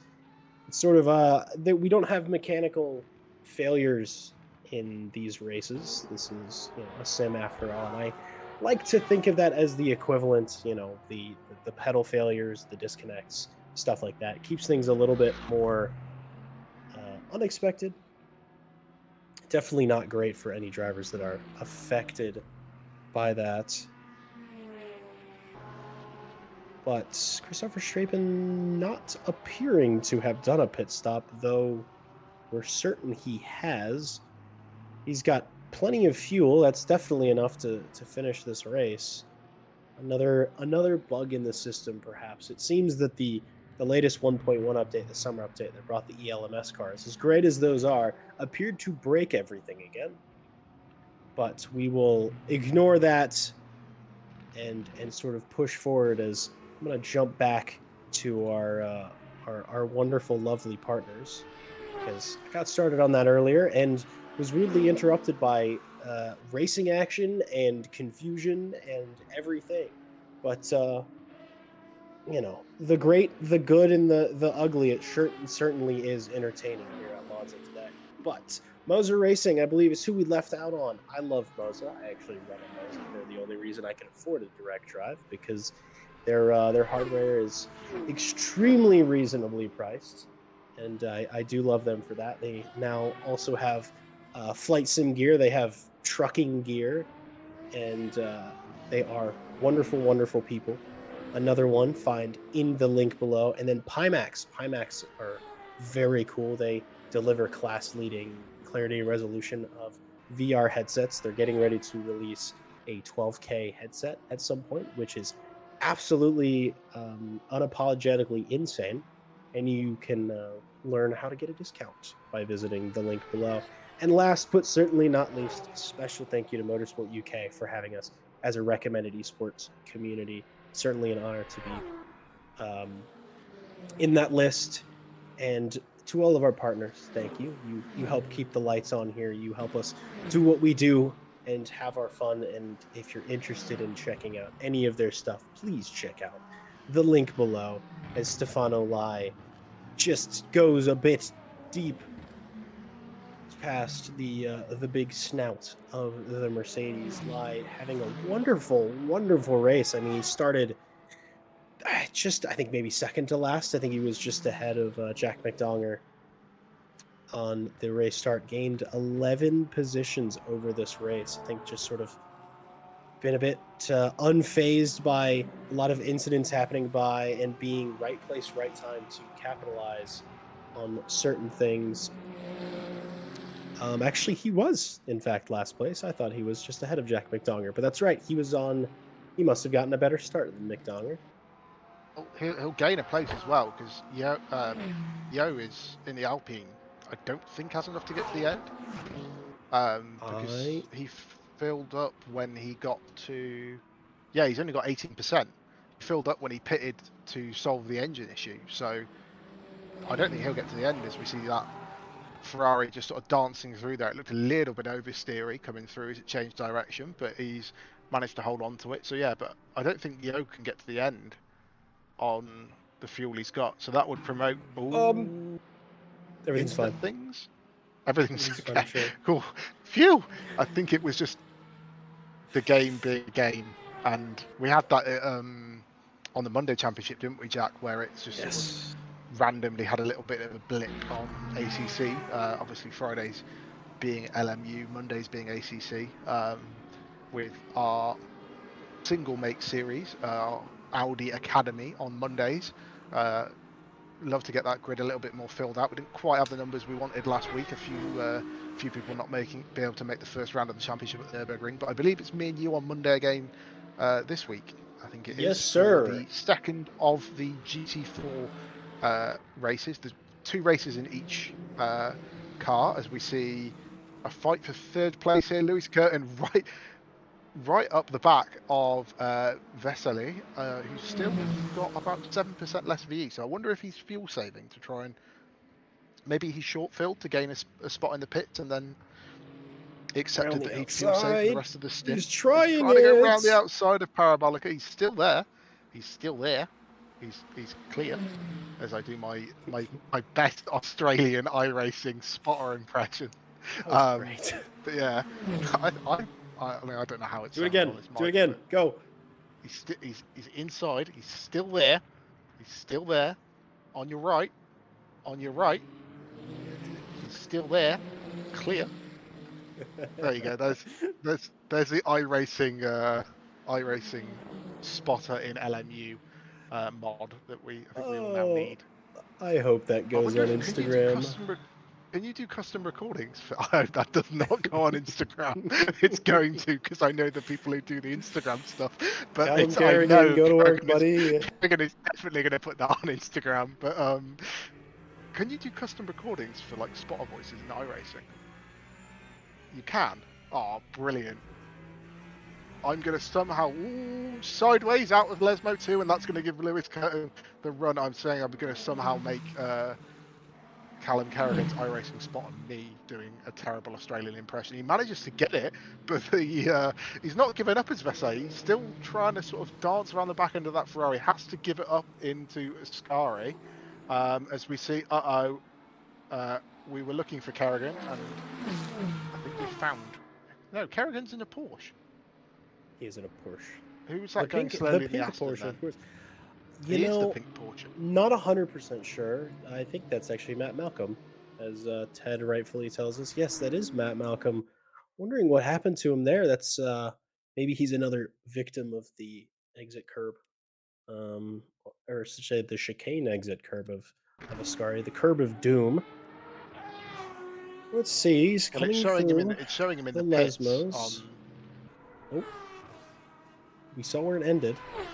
Now we're seeing where it starts. It definitely was an Ascari issue. Let's see. Brakes right, goes a little bit deep.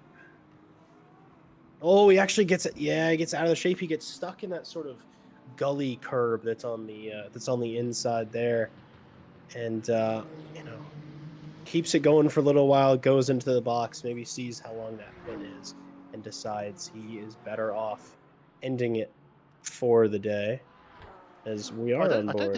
I don't think he touched the wall. Oh, we're getting a message from Matt Malcolm in our inboard box. We'll have to see. Kerrigan, I think, is desynced. But I think he's good. I think he's back. Maybe. Oh, he's back. All right. Okay, just desynced. Matt Malcolm saying his arms are hurting too much. He went too much on the force feedback. That's a racing driver's excuse. Whoa! As we have a Ferrari on the grass. Callum Kerrigan. What's going on? With the greatest seat in the house. I'm not 100% sure who those Ferraris are, but that is for position. It's Varga and Campbell. Varga getting back to the excitement of overtaking GT3s while racing hypercars there. But definitely they're battling for the wooden spoon as well. Oh. I think Martin Vesely may have just crashed. Yeah, from fourth, I think he was. He had in that battle. A moment. Let's see another Ascari. Ascari is taking a lot of lives today. Oh, That's a big Ted, can we see that again? On board, please. That's perfect. It's just he didn't see the GT ahead.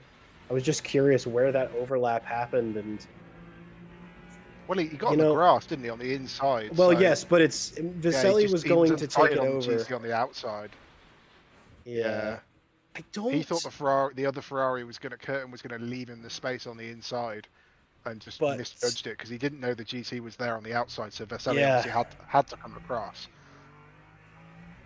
I think that steering is mint. That's looking pretty good.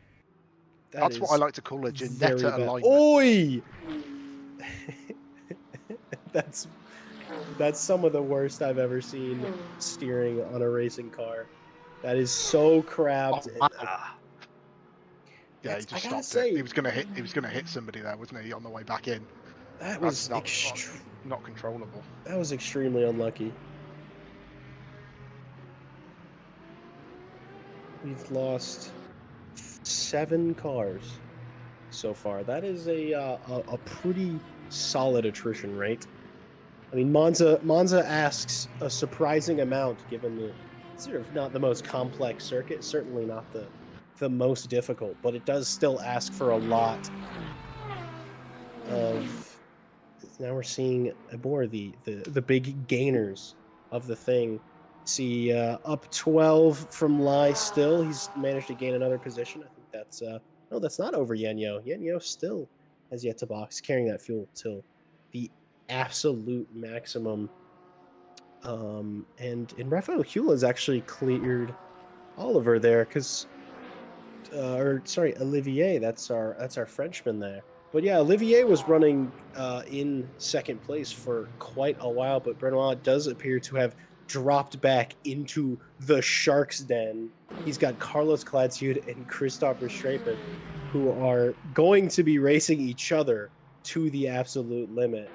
But Olivier cannot take a breath from back there. As for Strapen and Clatiud, too wide, but Verstrapen clears immediately. Actually, He let him have quite. that. Yeah, that was actually quite tame for what I've seen between the two of them. I Yeah. think it's, maybe let's not squabble too much here. Let's not lose the time. One of us is going to end up on the podium. Maybe let him through. Yanyo has now boxed his early stop earlier. I believe it was because of damage. He did fuel that car as much as he could at about the hour mark, and lo and behold, that car could really only make it for 40 minutes. I'm still impressed that that engine is in as many pieces as it's supposed to be, instead of many more pieces. So But he obviously damaged his engine going over the curb, or at least damaged his floor. And I'm like you said, I'm wondering if floor damage can give you engine damage. Why? I'm not Oh, actually Klaus sure Marin obviously that. got ahead in the pit, so maybe he fixed his floor damage. Apparently in iRacing, if you go over the curb too hard, you can break your oil pan, according to Ted Edwards. But seeing as LMU can't even get splits to work properly, I'm not sure if that's simulated here. Apparently, Martin Lawrence found out, who is actually in the YouTube chat as well, so he's watching along. He found out in the 24 Hour of Le Mans and broke his engine. So sorry, Martin, to bring you up in that way, but yeah, that would be a massive disappointment. Yanyo, it's not gone too well, has it? He's got a penalty now for speeding in the pit lane on the stop, and That's a I'm being told wheel to hold up gone. by Ted. That's Carlos Clatiud with, we believe, a wheel gone. And this was the fight for, I believe, third It place, fourth was place? Yeah, it was the third, fourth three-way place. It was the fight fight. between Olivier Verstappen and Carlos at the rear. Seeing that car without a wheel means that there was a really big shunt that happened. Well, he's met Lesmo our friend won. RCI. Clear, our good friend. He and I have known each other for many years. See, clean through Gone Lesmo Barry. too, if not a little bit wide. And it might be the story of today, Ascari, the car killer. Let's see, enters cleanly.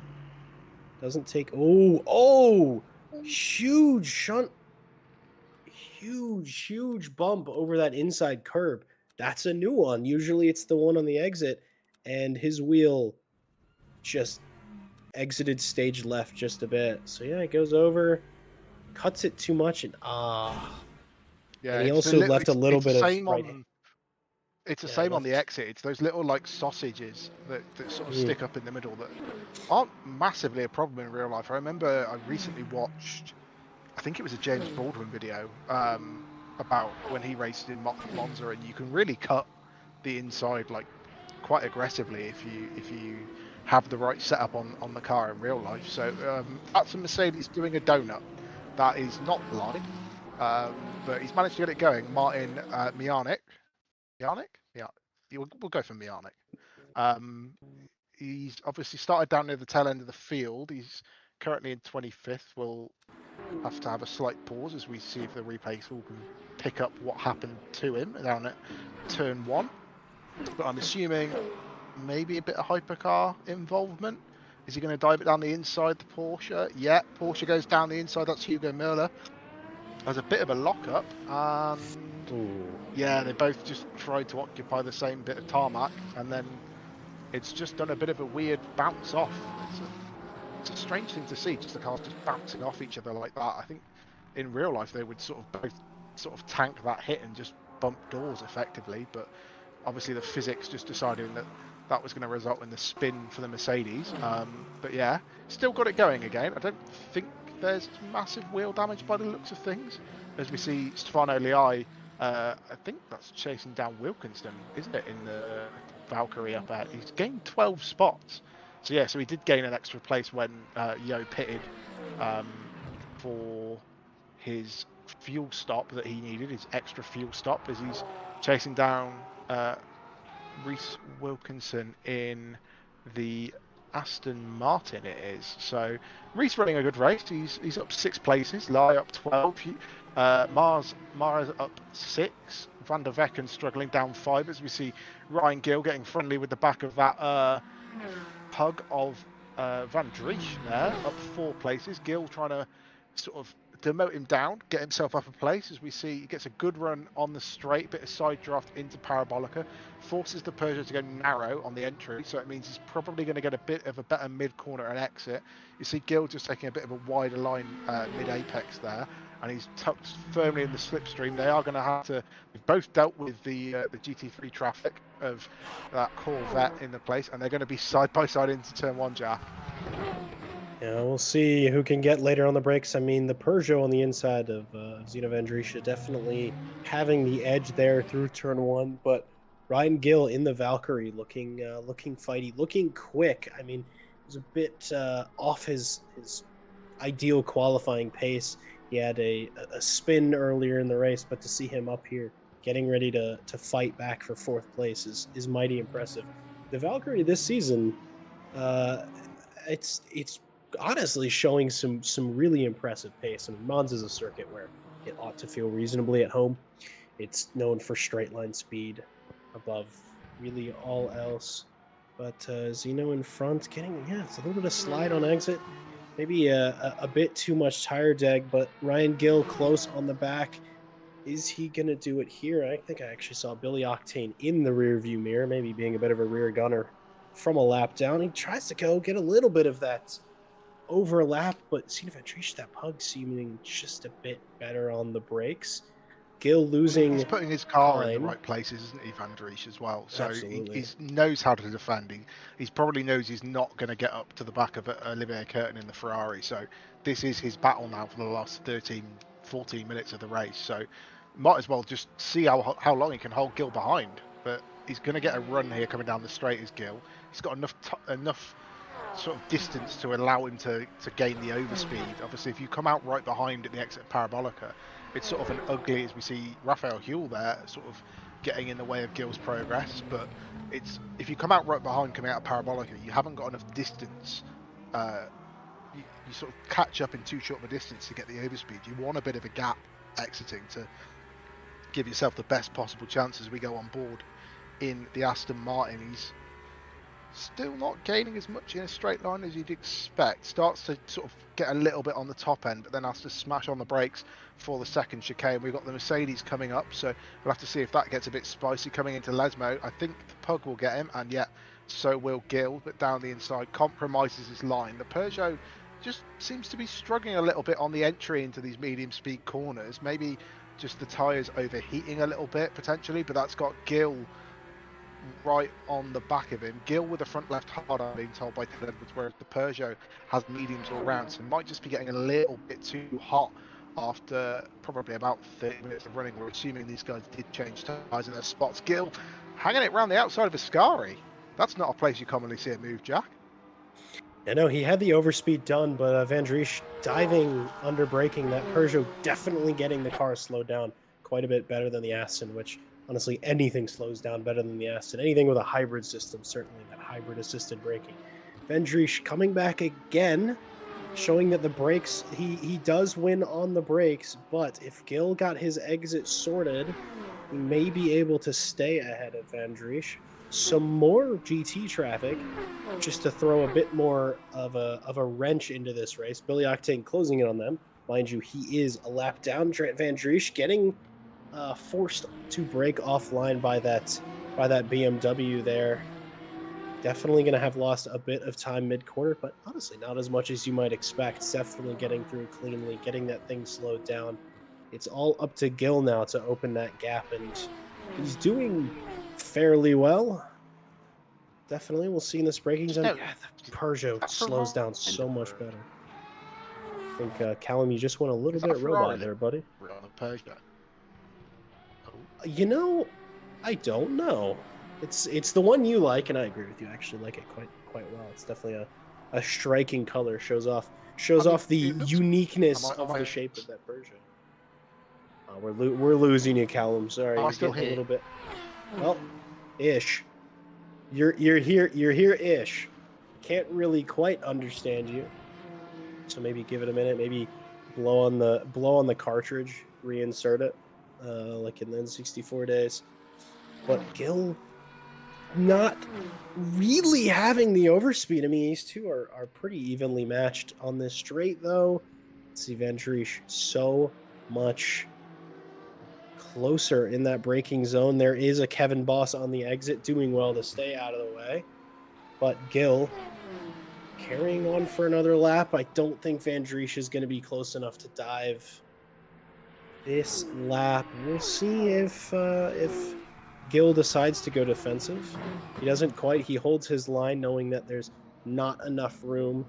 Got another BMW. It's gonna slow up Gil's exit just a bit, but Van Driesche got his normal exit. Actually, didn't seem to hamper Gil that much at all.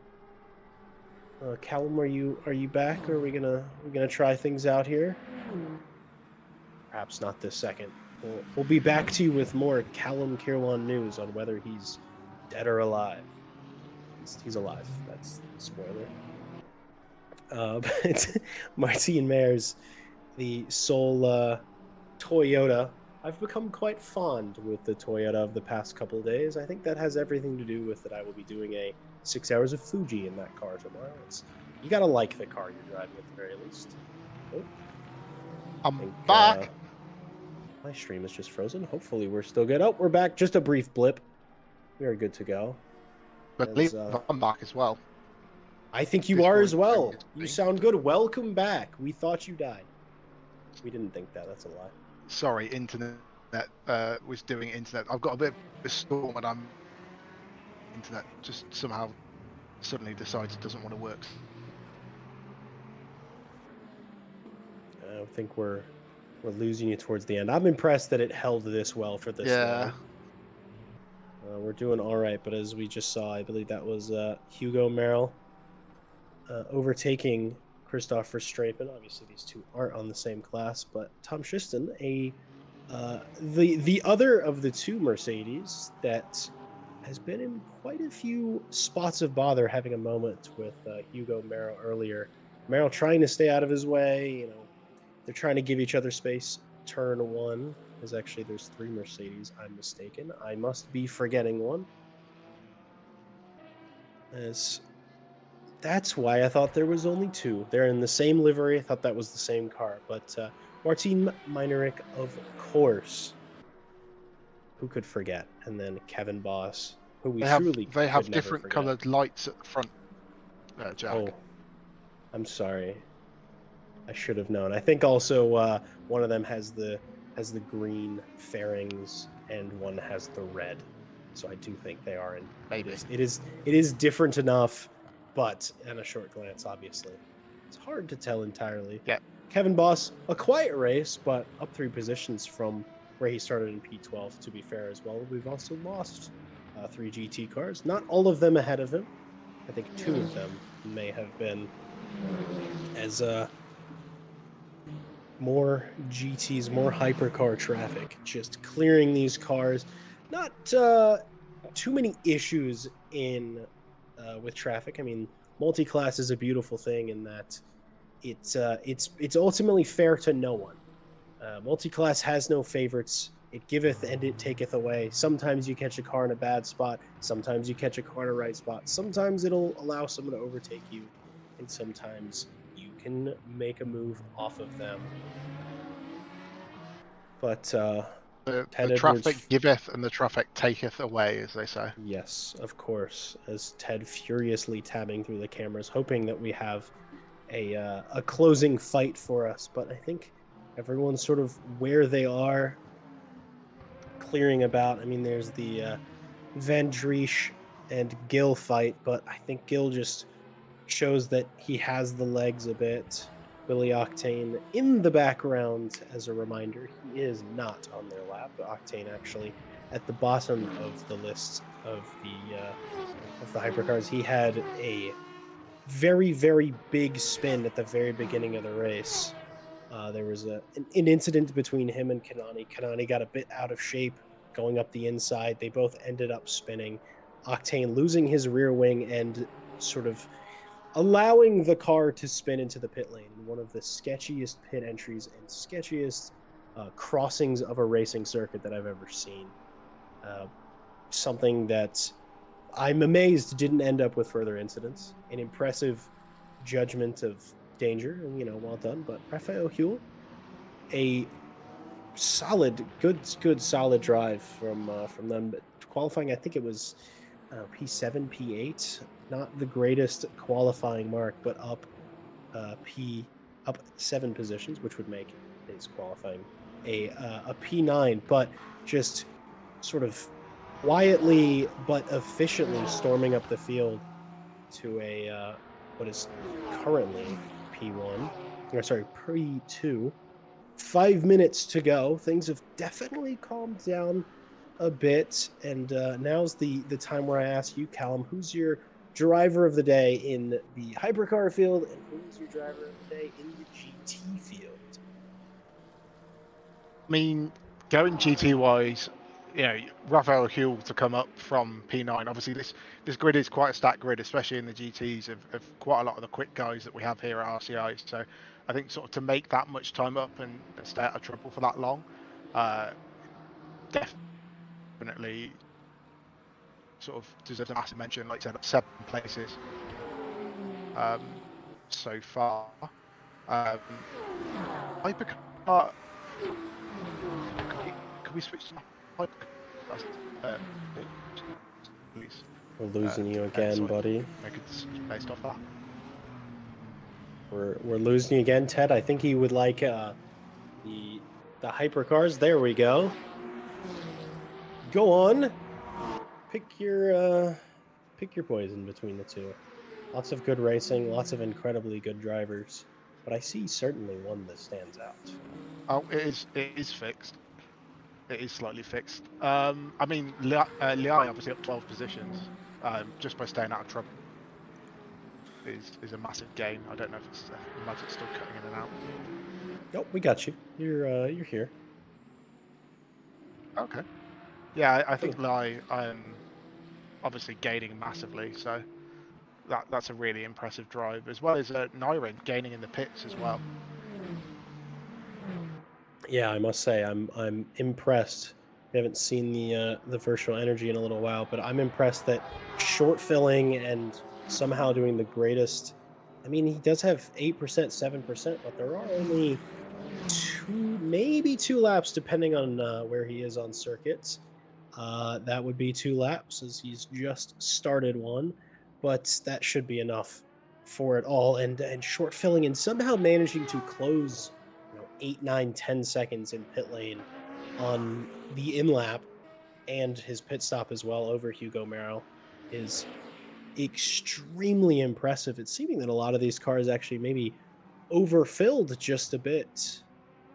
But yeah, as we see most cars up in sort of the 13 to 15%, Varga being the only one who has the most fuel, definitely doesn't have to worry about anything at all. He could do another 5, 6 laps if the mood struck. But Klaus Nyring seems to have the fuel to do it. Maybe a little bit of lifting and coasting on these last 2 laps. Has a comfortable cushion, let's say about 6 seconds, 7 seconds. So you can see him in the distance getting ready to brake for Ascari. But it seems the Gil Van Driesche fight certainly has reached its apex and come and went, as Gil seems to be driving off in the sunset with it.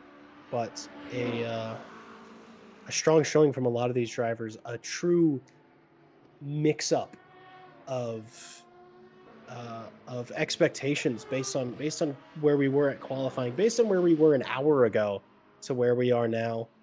A lot of drivers dealing with issues, some outside their control. We've lost a bunch of them based on disconnections, issues with hardware, but the true metal, the true masters have been shown. I mean, Klaus Nyring being uh, your your champion, if he can keep it together on this lap, which I imagine he can. He's been pretty unflappable as Mathieu getting ready to uh, finish the second to last lap. Doing one more. Nyron getting a little bit out of shape on the exit of the second chicane.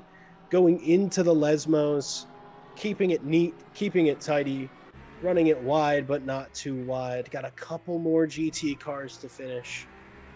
An hour and 20 minutes briefly felt like we were racing at a standstill, and this last sort of 40 minutes has flown by. Callum Kerrigan getting overtaken there for the last time, at least by Klaus Nyring. Seems like he's got an open circuit ahead of him, but the pit stop wizard, Klaus Nyring, and might I say, what a treat to see and hear an Aston Martin Valkyrie race up to the very top step of round 3 of the multi-sprint series. Klaus Nyring getting ready to cross the line to take victory at the Temple of Speed. V12 wins it, crossing the line with 0.4%. Hugo Merrill, second place. A well-led race, but just got it wrong in the pit lane. Louis Kearton, not even too parabolica.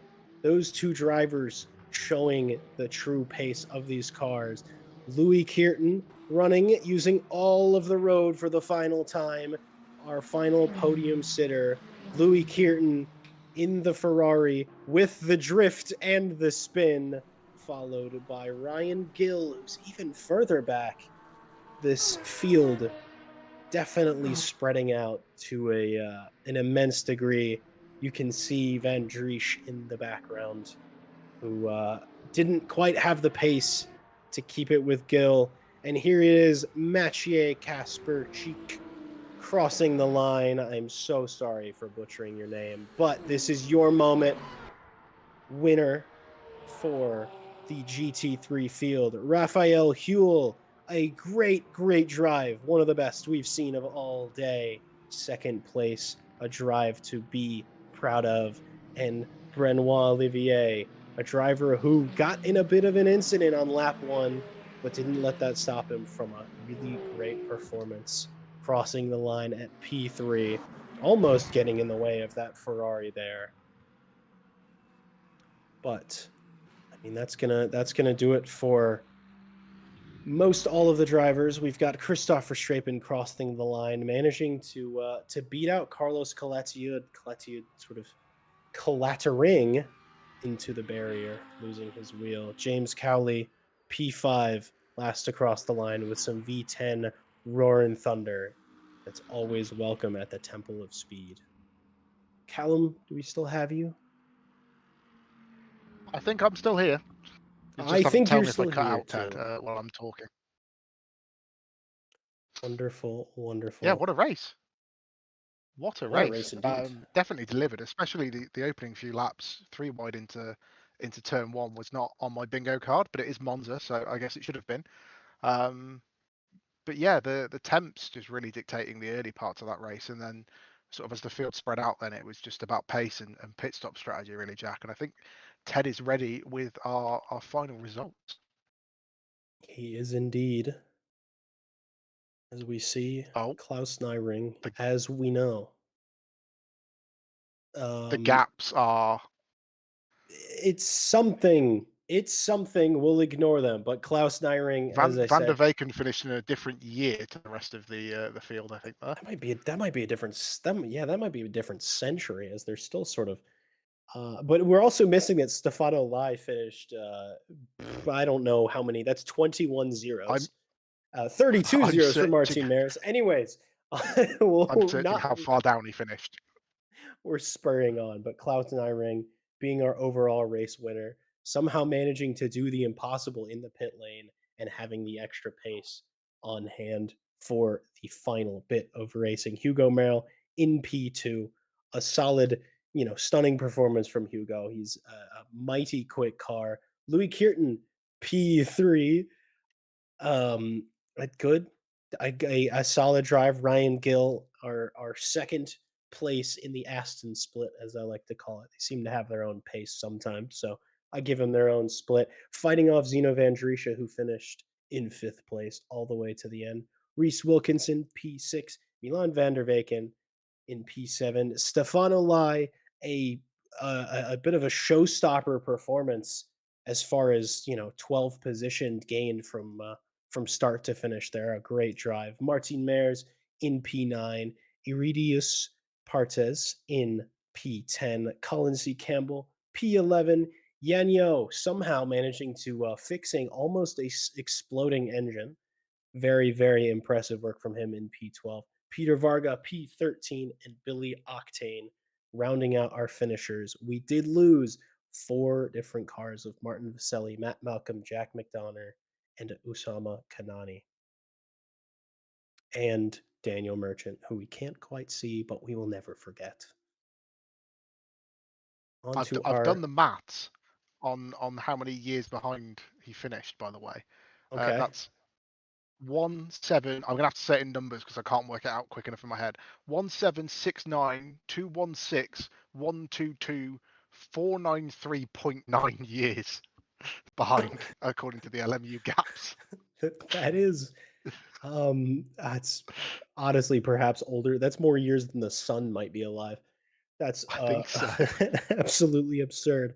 But for our LMGT3 winner, Mathieu Kasper, or however that name is said, I will figure it out before next round. I will message them personally and figure this out because I feel bad about butchering their name on their day where they took victory, followed by Raphael Huel, another stunning drive, a bit of the showstopper in LMGT3, I believe. 7 positions to gained from qualifying, showing that qualifying isn't everything, but in race pace is the ultimate factor. Brenoit Olivier in P3 in our sole uh, Corvette there. Christopher Strapen, I believe another P4. I think he might have gotten P4 in another race this season so far. But good to get ahead of Carlos Calatiud for sure for his own personal race, I'm sure, because those two were wheel to wheel for quite a while. James Cowley in P5, Callum Kerrigan P6. I mean, that's a good race for Callum. I'm sure he's pleased with that. We've been we've been talking uh, about this series between the two of us, and he's been struggling a bit. So good to see him jumping up a few positions. Tom Shipston in P7, Frank Forrest P8, Kevin Boss P9, Keith Whittle in P10, Martin Meinerick in P11, Richard Whittle in P12, Carlos Coletiud, our one of four DNFers, or actually, well, really only one of three DNFers, lost a wheel going into the wall. Philip Bracha, another DNF, and Matt Townsend was our first of the race with a bit of a strange, possibly pedal related incident, but we're not 100% sure. I believe we have a. Oh, never mind. They've just disappeared. I think we had a Peter Varga ready for an interview. Maybe perhaps he decided better of it. But Callum, what would you if you had to rate that race 1 to 10? Where are we at? I think that was a solid race. I mean, it would have been nice to see a little bit more battling maybe near the end, but I think that's a solid 8. I think out of 10 there for me. I don't know about you, Jack. I think I agree with you. It was a bit scuffed on our end amongst all the LMU silliness, all of the LMU breakages, and but it was very exciting. It was truly engaging for about I'd say about 100, not 100, about an hour of the hour and 20 minutes. We had a little bit of time of it not being the most um, exciting things. But hey, racing isn't always wheel to wheel action all the time. We hope for it, but it isn't always. I believe we have a Raphael Huel who has actually jumped in just in time for an interview if we can get him dragged in. There he is. Mr. Huel, are you with us? I am. There you are. A quite a solid race, we must say. We actually were singing your praises quite a bit in this box. Not the best qualifying in the world, but I mean, you had the race pace to do it well. Was that sort of where you expected to be in qualifying, or were you truly hoping for quite a bit higher? Uh, yeah, I had some technical issues because my pedals kind of reset, so to say. So my brake force was back to normal, and I couldn't reset it. Tried many things, so I started late in quali. Uh, I think with 3 laps that I did, that is where I expected to be. And then yeah, the race was just, I think, just consistency because seeing my laps and my fastest lap wasn't nearly on pace as what the others did. Just staying consistent at that lap time was the key, I think. Yeah, we saw a lot of people sort of struggling with temperature, and we were told apparently the track temp was like 48 degrees or something like that during the race. Yeah, A couple of the hypercars actually DNF due to overheating, running too much blanking, and they just couldn't last. I think we had a couple of issues with that as well. So, how was it with the GT3s? We didn't see any major problems, but obviously like brake and tire temps for you. I'm assuming you had to run quite low sort of starting pressures. Maybe it took a little bit of time to get the tires up, but with the track temp, maybe that balanced it back out. I think the track temp was quite all right. I knew it was 50 degrees, but there's not a lot of corners on Monza, so it doesn't affect it that much. Uh, I got to a very comfortable, slightly hot temperature at the end, but nothing that would throw me off. Well, clearly not. There's not much that can throw you off. You stayed out of a lot of the early race incidents. I'm sure you were a witness to the turn one Corvette on Aston tussle that happened ahead of you. What was your strategy going into the race start as far as was it keep it clean or was it full pedal to the metal, get out of my way? I think it was just surviving, just seeing T1. Monza T1 is a classic for online races, and it proved to be the same again. So it was really just finding the gap, getting through, and storming off. I was lucky that I found a gap because it was, I think, just about a Porsche that could fit through there, but it worked out. Yeah, I mean, sort of just staying clean, I guess, especially with the contact up ahead. You guys gained so much on the hypercar field in the brakes that obviously it sort of came to that coming together, I think, a little bit, and everyone was sort of three wide. Even the hypercars ahead of you going into one, the leaders were all sort of three wide going in as well. But I guess managing to sort of survive with that early sort of incident, and then sort of keeping it clean, managing to nail the pit stop as well, obviously. Um, did you take tyres in the pit stop? I'm hearing from some of the hypercar guys that they didn't. I'm just wondering sort of how the deg is quite high at Monza from my memory, so I'm wondering how that was for you. Uh, I changed only the left side tires to save a bit of time. I think it was 5 seconds extra. Uh, because I just wanted to stay safe. The one tires on Monza can just send the Porsche into a barrier, but I saw that the other GT3s didn't, so it could have worked out, but I just went the safe route and stayed on track. Well, staying on track was the name of the game for today. As with many races, it often can be, but we saw actually a bit of Porsche issues in that race. A couple, not going to name names, but a couple Porsche struggling with the Lesmos. Rear engined, getting becoming at the front of the car. But well done for you, and anybody you'd like to shout out. My teammate, Jan Yao, he was in the Alpine in the hypercars. Uh, Always fun to race with him and just waffling a bit while we're doing it. Could you perchance tell us what happened with his engine?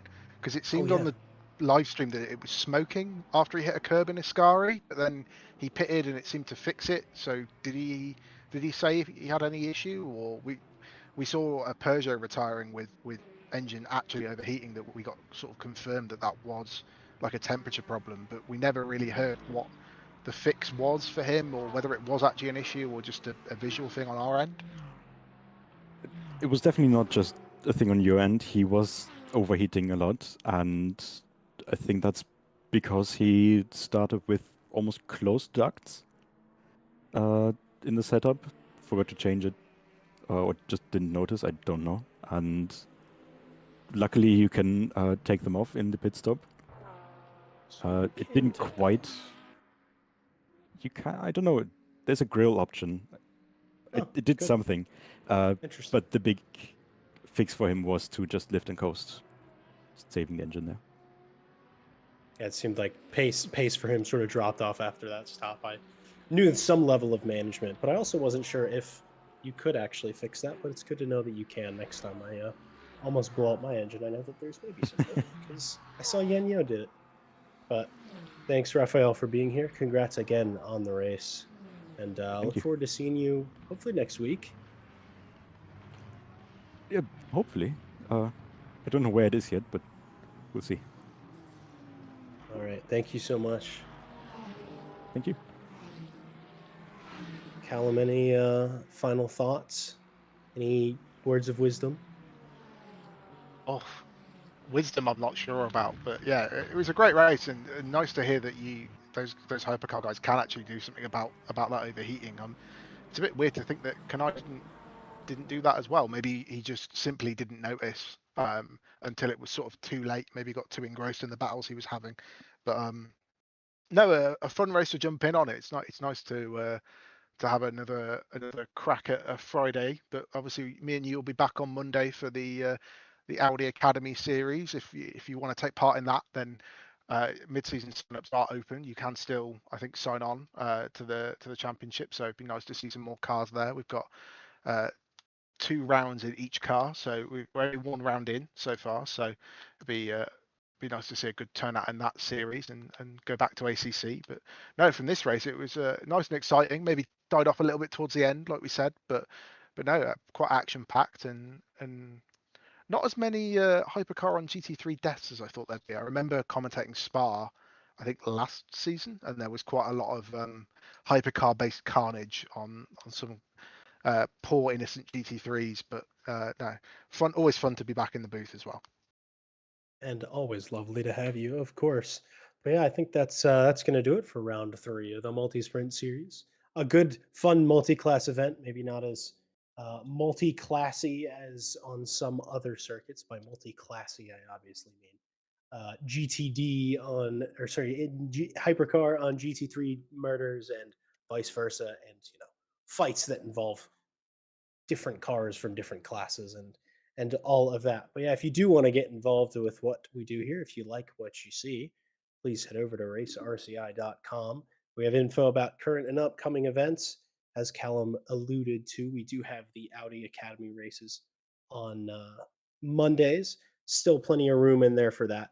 Please show up if you're interested. We would absolutely love to have you. Spots for this series, the multi sprint, are actually full, but we do have a fair roster of reserve drivers, and some drivers, on the day or well before them will sign out, will, sort of not be able to make it because of stuff in life, or maybe they just don't feel like racing, but that opens a spot for you and others who are on that reserve list to join in, have maybe a one-off racing event, really just go out, enjoy driving, have a nice full grid, and then also we have the prototype series coming up in about 2-ish weeks. Those will be on Wednesdays. That's also in LMU. Those are our newly released LMP3 ELMS cars, and then the ELMS unrestricted LMP2s. Hopefully that will be a good event. Lots of signups open, lots of spots open for that. Signups have been open for about a week. But yes, as I said, if you want to come race, come race with us. We're good people. RCI, wonderful community, wonderful drivers, wonderful talent, wonderful races, and wonderful partners as well, which course, a final shout out to them, Ready Set Sim, Coach Dave Delta, Green Man Gaming, Moza Racing, Pimax, and Motorsport UK, of course, for having us as one of their recommended communities. I've been Jack Mays, joined by Callum Kerwin, and we've had Ted Edwards at the helm as our broadcaster. I hope you have a wonderful day, and we will see you soon.